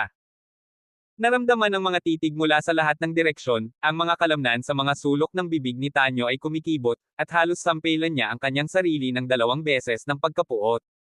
Bakit ang dami mong sinasabi? 10 milyon yan? Kahit may pera ang pamilya, hindi pwedeng itapon na lang ang 10 milyon. Kung alam ito ng kanyang ama, malamang nabugbugin siya hanggang mamatay. Scatter, ikakalat ko? Di ba 10 milyon? Para sa Tan family ko, ambon lang. Nagngangalit si Tanyo, mas pangit ang ekspresyon niya kaysa sa pag-iyak. Lumipat ang mga mata ni Lito sa mga mukha ni na Marlon, June at iba pa, bawat isa sa kanila, nang magtama ang mga mata niya, umiwas sila sa kahihiyan. Sa wakas, sumalubong ng kanyang mga mata kay Joy. Ang kanyang magandang cherry na labi ay mahigpit na nakaawang, at ang kanyang 2 payat na kamay ay mahigpit na pinagdikit. Hindi makapaniwala, gulat, pangungutya. Ang ganda ng ekspresyon ng mukha niya. Nang may malamig na nguso, niyakap niya si June, let's go. Nang makita ang payat na figurang iyon na unti-unting lumalayo, umiling si Lito, na may kaunting kapitan sa gilid ng kanyang bibig. I can't afford to give you what you want, and I don't bother to give it to you. After all, hindi naman tayo pareho. Maaaring ang kontrata ng kasal na iyon ay isang pagkakamali sa simula pa lang.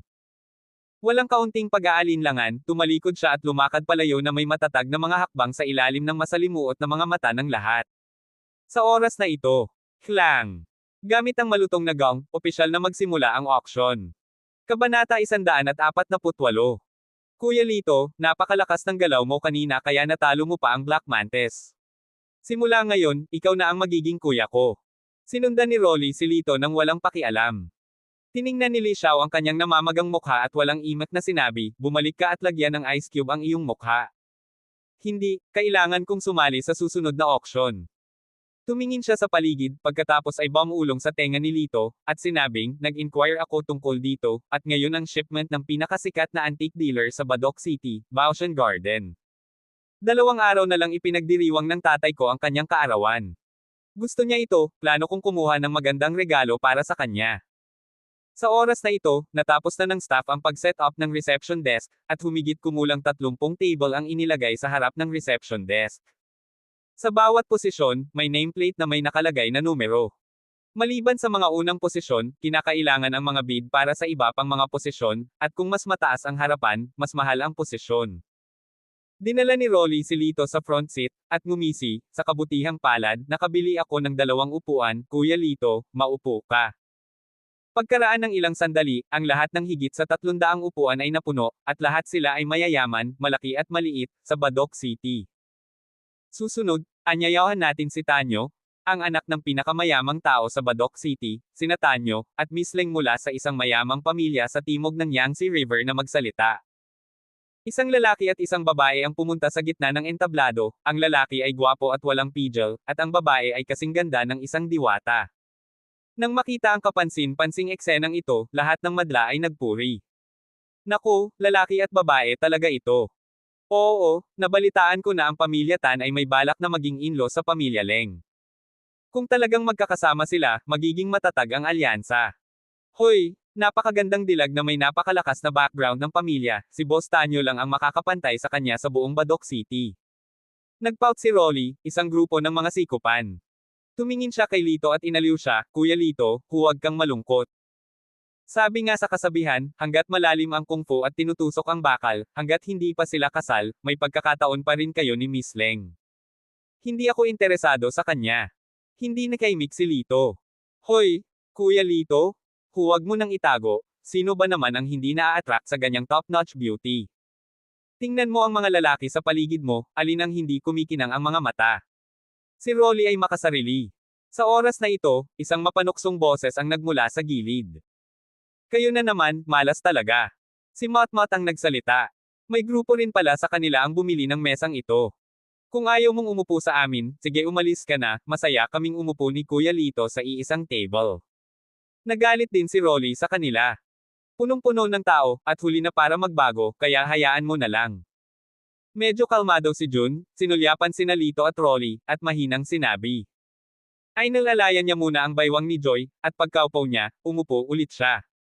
Sina Motmot at Marlon ay walang pagpipilian kundi ang maupo. Matatapos na ang speech ni Tanyo sa stage. Ang charity auction dinner na ito ay pinasimula ng aking ama. Hindi siya nakadalo ngayon dahil sa isang bagay, kaya mataimtim kung ipinapahayag sa ngalan niya. 20% ng lahat ng kita mula sa auction ngayon ay ido-donate sa Badok Children's Welfare Institute. Pagkababa ng boses ay nagpalakpakan ang mga manunood. Mabuti. Talagang huwaran natin ang mag-ama ng pamilya Tan. Good job. Hinawakan ni Motmot ang dalawang kamao sa kanyang mga kamay at tumitig sa entablado na may mabituing mga mata. Wow! Ang gwapo niyang Master Tan. Sa sandaling iyon, sa ilalim ng spotlight, si Tanyo ay tila ipinagmamalaki na anak ng langit. Sa pagharap sa mga papuri ng isa-isa, itinaas niya ang kanyang baba ng mataas, ang kanyang mapagmataas na mga mata ay dumaan sa mga manunood, at bahagyang huminto sa katawan ni Lito. Anak, paano kung talunin mo ang Black Mantis? Ang agwat sa pagitan mo at sa akin ay parang pagkakaiba ng ulap at putik. Wala ka man lang kwalipikasyon para maging kalaban ko. Ngumisi siya sa kanyang puso. Pagkatapos, sabay silang bumaba ng stage ni Joanne. Sa sandaling ito, dalawang bakanting upuan na lang ang natitira sa buong mesa, na nasa kanang bahagi ni Lito. Si Tanyo ay humakbang pasulong, sa pagitan ni Lito at Joanne, at inilipat ang upuan na isang posisyon ang layo mula kay Lito. Snow Kite, please. Tanyo, anong ibig mong sabihin? Pumunta si Lito dito kasama si Miss Leng, syempre dapat silang dalawa ang magkatabi. Malakas na sabi ni Rolly. Nagbabantang liwanag ang mga mata ni Tanyo, mukhang masyado kang nagsasalita. Magsasalita pa sana si Rolly, ngunit umiling si Lito sa kanya. Nang makaupo si Joanne, umupo si Tanyo sa tabi ni Lito, at nagpakawala ng hindi mahahalata na malamig na singhot mula sa kanyang ilong. Klang! Tumunog ang isa pang gong, at opisyal na nagsimula ang auction. Umakyat sa entablado ang isang makapal na nasa katanghaliang gulang na lalaki na naka-brocade na gown na may ngiti sa kanyang mukha. Lahat, ako si Lau Taslao mula sa Baoshan Garden. Lahat ng mga item sa auction ngayon ay binawi lang. Ang mga ito ay mga first-hand goods na hindi pa na-authenticate. Bilhin ito at iwanan ito sa iyong sariling peligro. Lahat, mangyaring panatilihing bukas ang iyong mga mata. Sa sandaling lumabas ang mga salitang ito, lahat ay nagpakita ng nasasabik na mga ekspresyon. Karamihan sa mga hindi pa nakikilalang anti-gong ito ay peke, kaya medyo mababa ang presyo. Ngunit sa mga peking ito, malamang na ang mga hindi natuklasang bihirang kayamanan ay nakatago. Kapag natuklasan, ang halaga ng bagay na ito ay maaaring mamultiply ng 10,000 beses. Ito ay isang nakakabaliw na sugal. Hindi lamang sa swerte, kundi pati na rin sa pagiging sophisticado. Haha, hindi ba ito dinisenyo para kay Kuya Tanyo? Alam ng lahat na si Kuya Tanyo ay lumaki sa mga antik at matagal ng master ng mga antik. Binati siya ni Marlon. I don't need to be humble about this. I have thousands of antiques in my home. This is an ability that I have cultivated under my influence. Kumpiyansa na nagsalita si Tanyo.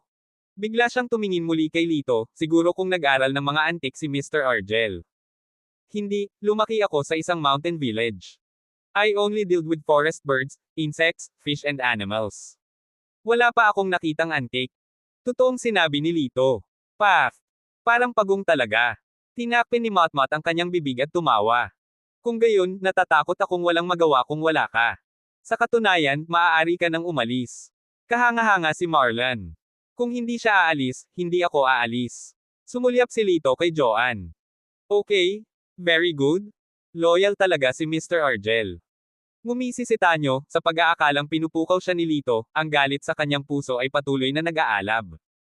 Boy, hahayaan kitang makita ang agwat sa pagitan natin, hindi mo kakayanin ang kahihiyan, at kusang huminto. Susunod, ang unang bagay sa auction ay isang wood carving ng isang nangingibabaw na Ming Dynasty Eagle Hunting, na may panimulang presyo na 200,000. Peke. Isang tingin lang ni Tanyo, saka umiling. Sa huli, ang inukit na kahoy ay na-auction ng isang mayamang negosyante sa presyong 500,000.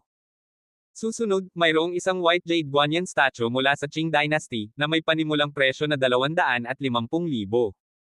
This is good. Siguradong magugustuhan ito ng tatay ko. Lumiwanag ang mga mata ni Rolly, at lihim siyang nagplanong magbid. Sa gilid, sumulyap si Tanyo sa kanya, tinikom ang gilid ng kanyang bibig, at hindi nagsalita.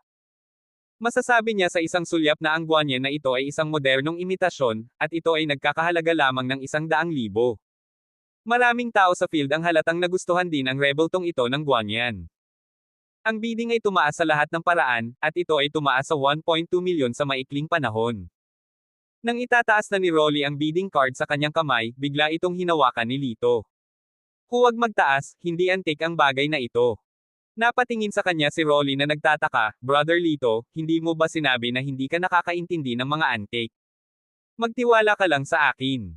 Ngumiti si Lito at hindi masyadong nagpaliwanag. Bagamat hindi niya alam ang pasikot-sikot ng antik na industriya, ngunit bilang isang martial arts master, madali niyang nakikita ang key sa estatwa ng Avalokitesvara. Sa mundong ito, may key sa lahat. Sa paglipas ng panahon, ang mga bagay ay hinawakan ng iba't ibang tao at iniimbak sa iba't ibang mga kapaligiran, at ang key ay magbabago din. At ang key sa estatwa ng Avalokitesvara na ito ay napakabago, imposibleng ito ay 100 taon na ang nakalilipas. Ngunit, si Rolly ay nag-aalinlangan pa rin dahil si Lito ay isang karaniwang tao. Lito, hindi mo talaga naiintindihan ang mga antik, bakit bulag kang nagdidirekta? Ngumisi si Marlon. Sumulyap si Lito kay Tanyo, kung totoo ang sinabi ko, maaari mong tanungin si Master Tanyo. Pagkasabi niya nito, napatingin ang iba kay Tanyo. Mapahamak Lito. Kumunat ang noo ni Tanyo, medyo nahihiya ang mukha, parang nalantad sa masamang ginagawa. Ito ay talagang hindi mula sa Qing Dynasty, at ito ay ginawa sa nakalipas na ilang taon. Ninatngat niya ang kanyang mga ngipin. Tama siya. Saglit na natigilan si Motmot, puno ng hindi paniniwala ang mukha niya. Ano ba kasi, bulag yata? Naiinis na sabi ni Marlon. Alam mo Peke, bakit hindi mo sinabi kanina? Galit na pinandilata ni Rolly si Tanyo. Nakita na ng lalaking ito na parang Peke na Guanyan, kaya hindi niya pinaalala, nakakadiri. Sino ka, may obligasyon ba ang mga tao na paalalahanan ka? Ngumuso si Motmot. Galit na galit si Rolly kaya hindi niya sila pinansin. Ngayon, lalo niyang hinangaan si Lito. Kuya Lito, hindi na sana kita pinagdudahan ngayon, simula ngayon, papakinggan kita. Bulong niya. Nakangiting tumango si Lito, okay, dahil malaki ang tiwala mo sa akin, hindi kita kayang pabayaan. Sumunod, na-auction ang ilang bote at garapon, ngunit lahat sila ay peke. Kaunti lang ang mga bidder, at medyo mababa ang atmosphere sa arena. Boss Lautas, you should come out with something good. Huwag mong itago. Nagbo ang mga tao. Boss Lautas smiled mysteriously, hoy, bahala ka sa susunod na bagay. Ang pulang tela ay itinaas, at isang hindi pangkaraniwang Katanji tanging sky blue glazed amphora ang lumitaw sa harap ng lahat. Ang kulay ay maliwanag at pare-pareho, at ang katawan ng bote ay elegante at nababaluktot, na hindi pangkaraniwang sa unang tingin. Nagliwanag ang mga mata ng lahat, at lahat sila ay nagbigay ng paghanga. Sa sandaling ito, kahit si Tanyo, na kanina pa kalmado, ay hindi napigil ang huminga, at diretsyong nakatingin sa bote ng porselana.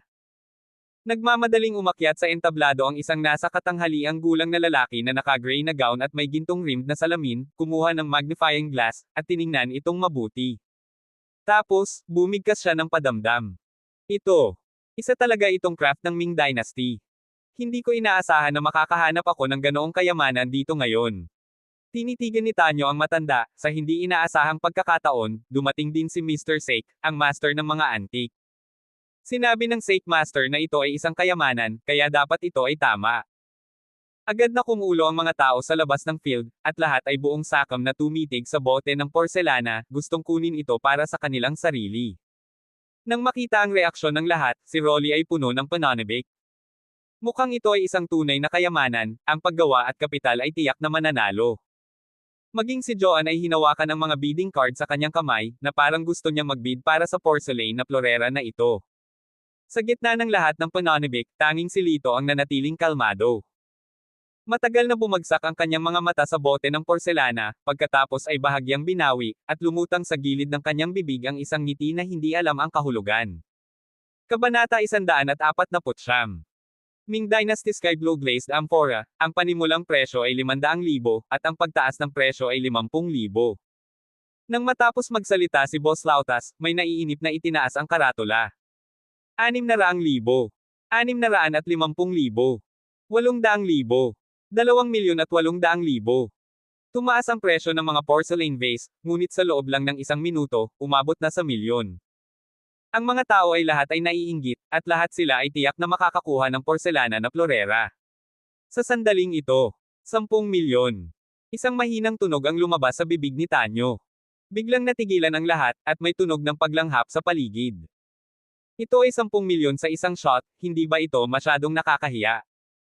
Agad namang nalungkot ang mga bidder na iyon, umiling at sinabing, "Hoy, hindi mo maikukumpara sa pinakamayamang tao. Bakit ba napakabongga nitong lalaking ito na may apelyidong Tan?" Sa unang pagbukas niya ng bibig, naniningil siya ng 10 milyon, na nagmumukha kaming isang grupo ng basura. Galit na inihagis ni Rolly ang karatula sa mesa. Nang makitang sunod-sunod na ibinababa ng mga tao ang mga karatula sa kanilang mga kamay, napaawang ang bibig ni Tanyo sa paghamak. "Walang makakalaban sa akin para sa gusto ko." Tumingin siya kay Joan at mahinang sinabi, "Joan, alam kong gusto mo ang bote na ito, sa iyo na ito." Wow! Masyadong mapagbigay si Young Master Tan para pasayahin ang mga babae. Hindi napigilan ni Marla na mapabuntong hininga. Ang lahat ng mga batang babae sa paligid ay humahanga kay Tanyo, na nagnanais na maging kasintahan niya kaagad. Maging si Joy ay nalungkot at tumingin kay Joan ng may inggit. Ito ay hindi lamang tungkol sa pera, ito ay tungkol sa mukha.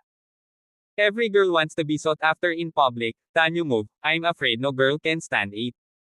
Young Master Tan, wala kang gagantimpalaan sa wala. Masyadong mahal ang Reg Along ito para tanggapin ko. Mahinahong sabi ni Joan, hindi natinag. Natigilan si Tanyo, hindi niya inaasahan na napakahirap magpahanga ni Joan. Ngumiti siya at sinabing, kumpara sa kagandahan mo, hindi naman mahal ang bote na ito. Kung kailangan kong ibigay sa akin ang bote, ako mismo ang magbabayad nito. Itinaas niya ang sign sa kamay niya. 20 milyon. Ang mahinang boses ay kasing ganda ng isang dilaw na warbler sa labas ng lambak, ngunit ang tono ay napaka-casual, na parang nagsasalita ng mga 20 sentimo. Puff! Sa sandaling narinig nila ang 20 milyon, ang ilang mga tao ay dumura ng isang subo ng tsaa. May mga mas malala pa. Nagkatinginan din sina Marlon, Motmot at ang iba pa ng may pagtataka. Muntik na nilang makalimutan na itong si Joan ay ang panganay na anak na babae ng pamilya Leng, isa sa 4 na dakilang pamilya sa Jiangnan Province. Ang 20 milyon ay maaaring malaking pera para sa mga ordinaryong tao, ngunit sa kanya, hindi ito nagkakahalaga ng pagbanggit. Napagtanto din ni Tanyo na siya ay nakagawa ng isang malaking pagkakamali, at talagang sinubukang mawala ng malay ang dalaga gamit ang pera. Ito ay hindi naglalaro ng gwapo, ngunit humihingi ng kahihiyan. "Joan, hindi ko sinasadya iyon." Nauutil niyang paliwanag. Ang magandang mukha ni Joan ay malamig at mayabang, tulad ng isang diyosa ng yelo at nyebe na hindi maaaring lapastanganan. Sa sandaling ito, malakas na sinabi ng pulang mukha ni Boss Lautas sa entablado, 20 milyon, mayroon bang humihingi ng presyo? 20 milyon isang beses, 20 milyon dalawang beses, 20 milyon tatlo. Maghintay. Sa oras na ito, isa pang tao ang nagtaas ng karatula. Napalingon ang lahat sa may hawak ng karatula, at bigla silang nagpakita ng pagtataka. Si Lito talaga. "Lito, bakit ka nakikisali sa saya?" Galit na sabi ni Marlon. "Ibig sabihin, may pera ka ba?" Si Motmot ay napakadiin. Nagulat si Rolly, "Kuya Lito, ano ang ginagawa mo?" Sumimangot si Joan, at tumingin kay Lito na may kainahinala. Nahaharap sa mga titig ng pagdududa, pagtataka, o pang-aalipusta, hindi sila pinansin ni Lito. Sa entablado, si Boss Lautas na nagambala ay labis na nabalisa at tumingin kay Lito na may malungkot na mukha. "Sir, gusto mo bang magbid?" "Hindi." Kinawit ni Lito ang kanyang mga labi. "Lito, huwag kang magulo, maupo ka." Medyo nalungkot si Joan, at napagalitan sa malamig na boses. "Hindi ako nagbibid, may sasabihin lang ako." Ang mga mata ni Lito ay bumagsak sa bote ng porselana, at hindi nagmamadaling sinabi niya, ang bote na ito ay hindi galing sa dinastiyang Ming, ito ay peke lamang, pabayaan ang 20 milyon, 20,000 ay hindi katumbas ng halaga. Sa sandaling lumabas ang pahayag na ito, ang mga manunood ay nagkagulo. "Anong kalokohan ang pinagsasabi mo?"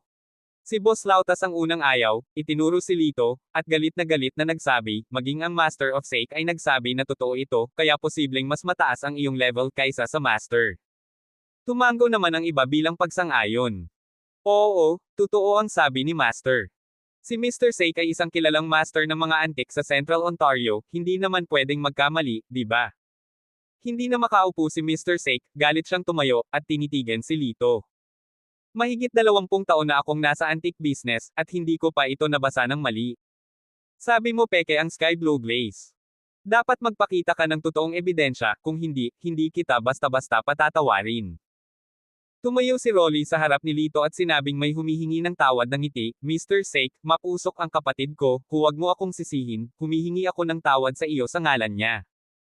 Hindi yun magagawa, siya ay siya, ikaw ay ikaw. Sinaktan ni Lito si Mr. Sake, dapat siyang pumunta para humingi ng tawad.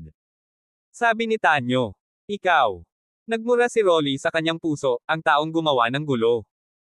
Ang mga salita ni Rolly ay nagpagaan lamang ng ekspresyon ni Sake, ngunit muling nagsalita si Lito. Talagang peke ang bagay na ito, bakit ako hihingi ng tawad? Iiyak na sana si Rolly, Brother Lito, stop talking, paano magkakamali si Mr. Sake? Okay, very good. You say this is a fake? Kung hindi mo sasabihin sa akin ang isa, 2, 3, 4, huwag mo nang isipin na lumabas sa pintong ito.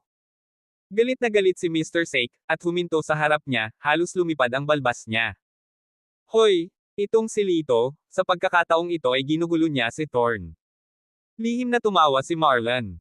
Nabalitaan ko na ang Master Sake ay napakakapangyarihan. Kilala siya sa anti-gang mundo ng shaman at may napakalalim na background. Kung talagang galit si Sake, ito ay kahanga-hanga. Kinagat ni Tanyo ang kanyang mga labi at sinabi. Nang marinig ito, tumingin si Joy kay Lito na may kinang ng kagalakan sa kanyang mga mata. Sa pagkakataong ito, maaari ka pa bang maging kasing swerte ng dati? Kung gusto mong patunayan, kaya mo, pero kailangan mong basagin itong bote ng porselana. Hinawakan ni Lito ang kanyang baba at sinabi.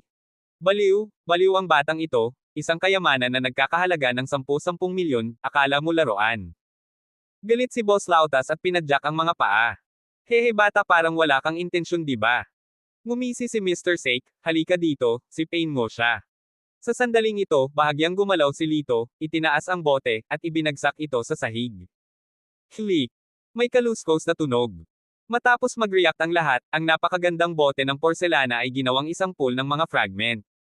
Ikaw. Tinuro siya Boss Lautas at sa sobrang galit ay malapit na siyang magsuka ng dugo, tumawag kayo ng pulis dali. Hayaan mo na siyang hulihin ng pulis. Huwag kang padalos-dalos mang-asar ng tao, tingnan mo ng maigi, ano ito. Kinuha ni Lito ang isang piraso ng sirang porselana at inilagay ito sa harap ni Boss Lautas. Sumandal din si Mr. Sake, Brat, I want to see what tricks you are up to. Pinalibutan din siya ni Tanyo at ng iba pa. Nakita ang isang bagay na pilak na naka-embed sa shard, na tila hindi sinasadyang nahulog sa loob nito noong una itong pinaputok. Dahil nasa inner side ng bote ng porselana, walang nakakita. Paper clip.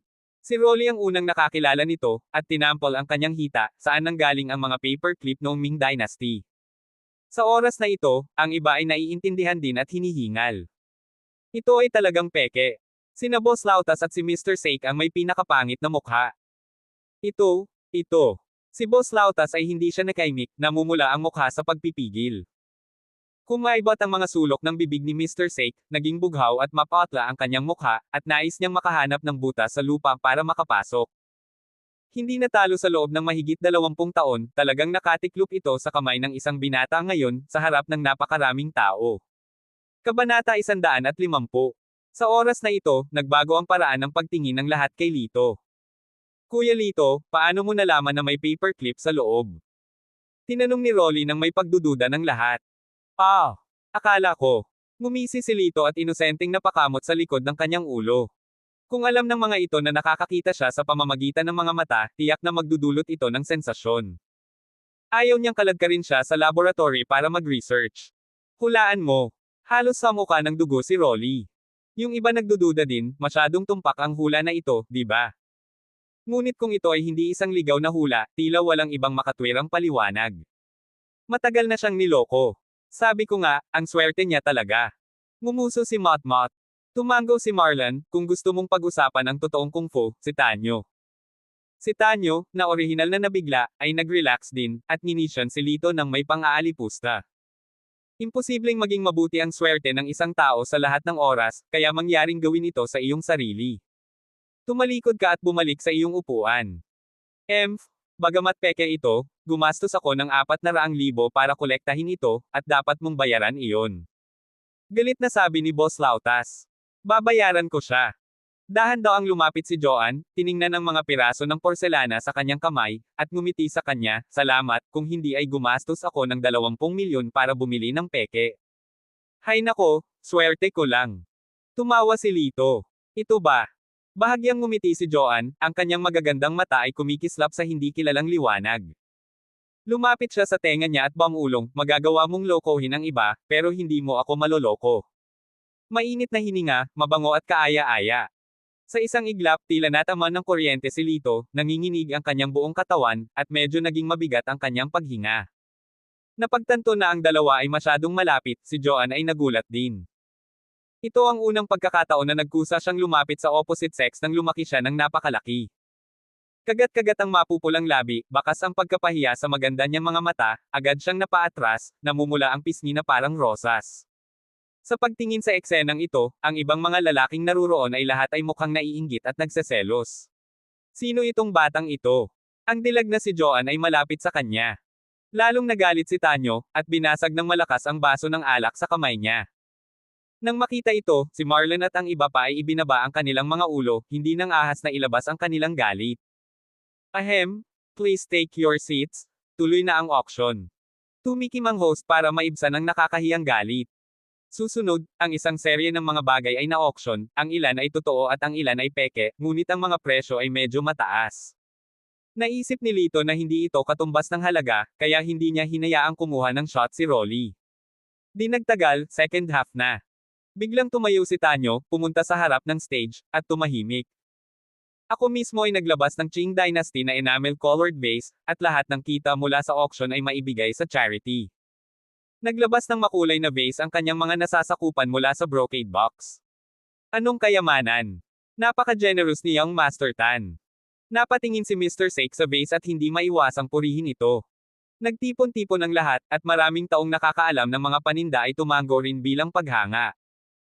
Sa oras na ito, maraming mayayamang tao ang naglabas ng kanilang mga koleksyon at nagdonate ng mga ito, ngunit kung ikukumpara sa enamel porselana ni Tanyo, malayo ang mga ito. Sa oras na ito, tumayo din si Joanne at pumunta sa entablado. Sa ngalan ng pamilya Leng, nagpapakita ako ng isang pares ng dekalidad na jade bracelet. Siya ay matikas at tunay, at pagkatapos ay binuksan ang kanyang handbag. Lahat ng mata ay nasa kanya, ang mga bagay na ipinadala ng pamilya Leng ay tiyak na may malaking halaga. Ang mga higanti ng Jiangnan ay kamangha-mangha. Malamig na umungol si Motmot. Masyadong binibigyang pansin ni Tanyo si Joanne, na naging dahilan para hindi siya comfortable, ngunit dinurog siya ni Joanne sa lahat ng aspeto, si Motmot ay lalong nagselos. Kinagat ni Joy ang kanyang mga labi. Bagamat wala siyang sinabi, hindi niya masyadong gusto si Joanne. Siya ay palaging may mas mataas na puso kaysa sa langit, at itinuturing niya ang kanyang sarili na maganda at mula sa isang magandang background ng pamilya, at siya ay isang mapagmataas na batang babae ng langit. Gagastos si Joanne ng 20 milyon kung gusto niya, ngunit para kay Joy, ang paggastos ng 200,000 ay mangangailangan ng pahintulot ng kanyang mga magulang. Ang hitsura ni Joanne ay nagpaunawa sa kanya kung gaano kalaki ang agwat sa pagitan ng mga tao. Maging ito ay hitsura o background ng pamilya, iniwan siya ni Joanne ng 1,000 bloke. Ang iba pang mga babaeng naruroon ay nasa parehong isip din nina Motmot at Joy.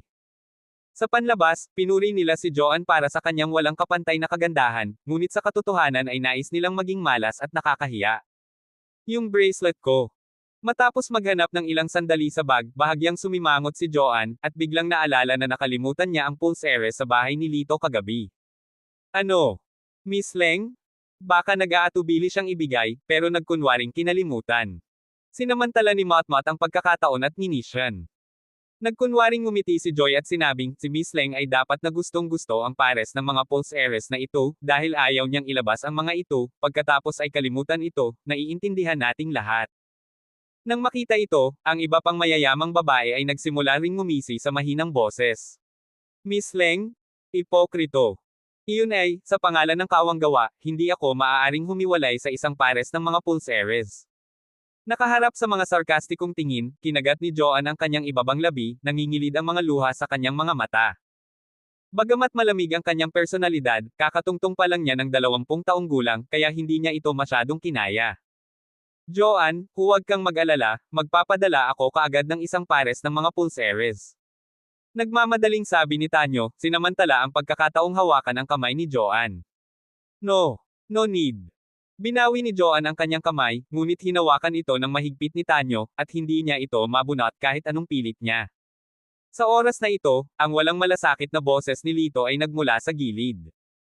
Miss Leng? Nandito sa akin ang mga bagay, nakalimutan mo ba? Sinundan ng lahat ang tunog at nakita ang isang maliit na brocade box sa kanyang palad.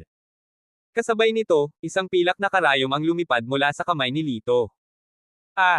Naramdaman lang ni Tanyo ang sakit sa likod ng kanyang kamay, at hindi niya namamalayan na binitawan iyon. Mabilis na binawi ni Joanne ang kanyang kamay at umatras ng 2 hakbang. Ito ay. Matapos matanggap ang brocade box mula kay Lito, natarantang binuksan ni Joanne ang kahon, at isang nakasisilaw na emerald green na singsing sa daliri ang lumitaw ng kung saan. Nagningning ang mga mata ng lahat. Kahit na hindi ka insider, masasabi mo sa isang sulyap na ito ay talagang isang top grade na kayamanan. Miss Leng? Mali ang natatandaan mo, hindi ito emerald bracelet, ito ay emerald finger wrench. Ngumiti si Lito. Sa isang iglap, naunawaan ni Joanne na tinutulungan niya siya. Parang may kung anong humaplo sa kanyang puso, namula ang mga mata ni Joanne, at isang hindi maipaliwanag na dampi ang dumampi sa kanyang mga mata. Well, salamat sa pagpapaalala sa akin. Nagpakita siya ng isang pambihirang banayad ng ngiti, na matatawag na walang katulad na kagandahan. Ang ngiting ito ay nabigla sa lahat ng lalaki kabilang si Lito. Ang mga kamao ni Tanyo ay nakakuyom at dumadagindong, ang batang ito ay laging tumatalon upang sirain ang kanyang mabubuting gawa. Sina Motmot at Joy ay hindi rin makatawa sa oras na ito, tinitigan nila si Lito ng masama. Noong una ay gustong makita si Joanne na nakakahiya, ngunit tumalon siya ng hindi inaasahan at nailigtas siya, nakakapuot talaga. Miss Leng? Pwede mo bang ipahiram sa akin itong finger ring? Biglang humakbang si Mr. Sake, tinitigan ng wrench ng daliri na may nasusunog na mga mata. Sigurado. Inabot sa kanya ni Joanne ang finger wrench. Kumuha si Mr. Sake ng magnifying glass at tiningnan ito ng 3 minuto, pagkatapos ay biglang itinaas ang kanyang ulo, itinuro si Lito, at galit na sinabi. Bilis tumawag ng pulis at hulihin ang magnanakaw na ito. Ano? Hindi nakapag-react si Joanne saglit. Natigilan din ang iba, hindi alam kung ano ang nangyayari. Tinitigan ni Sake si Lito at nakangiting sinabi, ang singsing na ito ay na-auction ng aking master mula sa ibang bansa sa mataas na presyo ilang araw na ang nakalipas. Ito ay isang imperial na bagay ng nakaraang dinastiya. Ito ay hindi mabibili ng salapi. Paano ito naririto sa iyo? Umiling si Joanne, at nag-aalalang nagtanong, maaaring pagkakamali. Imposible, nakita ko ng sarili kong mga mata, paano ko aaminin ang pagkakamali ko? Inilabas ni Sake ang kanyang telepono at naghanda para tumawag ng pulis. Ano ito sa sahig? Tumingin si Joanne kay Lito at nag-aalalang nagtanong, hindi siya naniniwalang magnanakaw si Lito. Kailangan mo pa bang magtanong? Wala kang pera, at gusto mong pasayahin ang isang kagandahan, kaya't nakawin mo lamang ito. Tumawa si Marlon. Hindi pinansin ni Lito ang masasakit na salita ng lahat, at tumingin kay Mr. Sake ng may kalmadong mga mata. Excuse me, Joey Luo ba ang pangalan ng master mo? Nang marinig ito, natigilan si Sake saglit, puno ng pagtataka ang mukha, paano mo nalaman? Bahagyang ngumiti si Lito, dahil ang emerald finger ring na ito ay ibinigay niya sa akin. Paf! Hahaha! Nagtawanan ng lahat. Kilala mo si Joey Luo. Alam mo ba kung ano ang ginagawa ni Master Luo? Tinakpin ni Tanyo ang tiyan niya at nakangiting tanong. Hindi sigurado. Umiling si Lito at sinabi ng totoo. Ginagamot lang niya ang sakit ni Joey, bakit niya pa pakialaman ang ginagawa niya? Hahaha. Lalong naging wild ang tawa ng lahat. Maging si Mr. Sake ay naiinis, hindi mo nga alam kung ano ang ginagawa ng aking master, ngunit ang lakas ng loob mong ipagmalaki na binigyan kanya ng isang walang katumbas na singsing sa daliri ng emerald. Tumingin si Joanne kay Lito na may komplikadong mga mata, at sinabi. Si Master Luo ay isang kilalang antique master sa buong mundo at ang numero 1 tao sa industriya ng anti-gong koleksyon ng Xiamen. Kilala mo ba talaga siya? Bagamat handa siyang magtiwala kay Lito, talagang mahirap para sa mga ordinaryong tao na mapalapit sa katayuan ni Master Luo. Hindi pa banggitin ang pagtanggap ng mamahaling regalo mula kay Master Luo, imposible lang.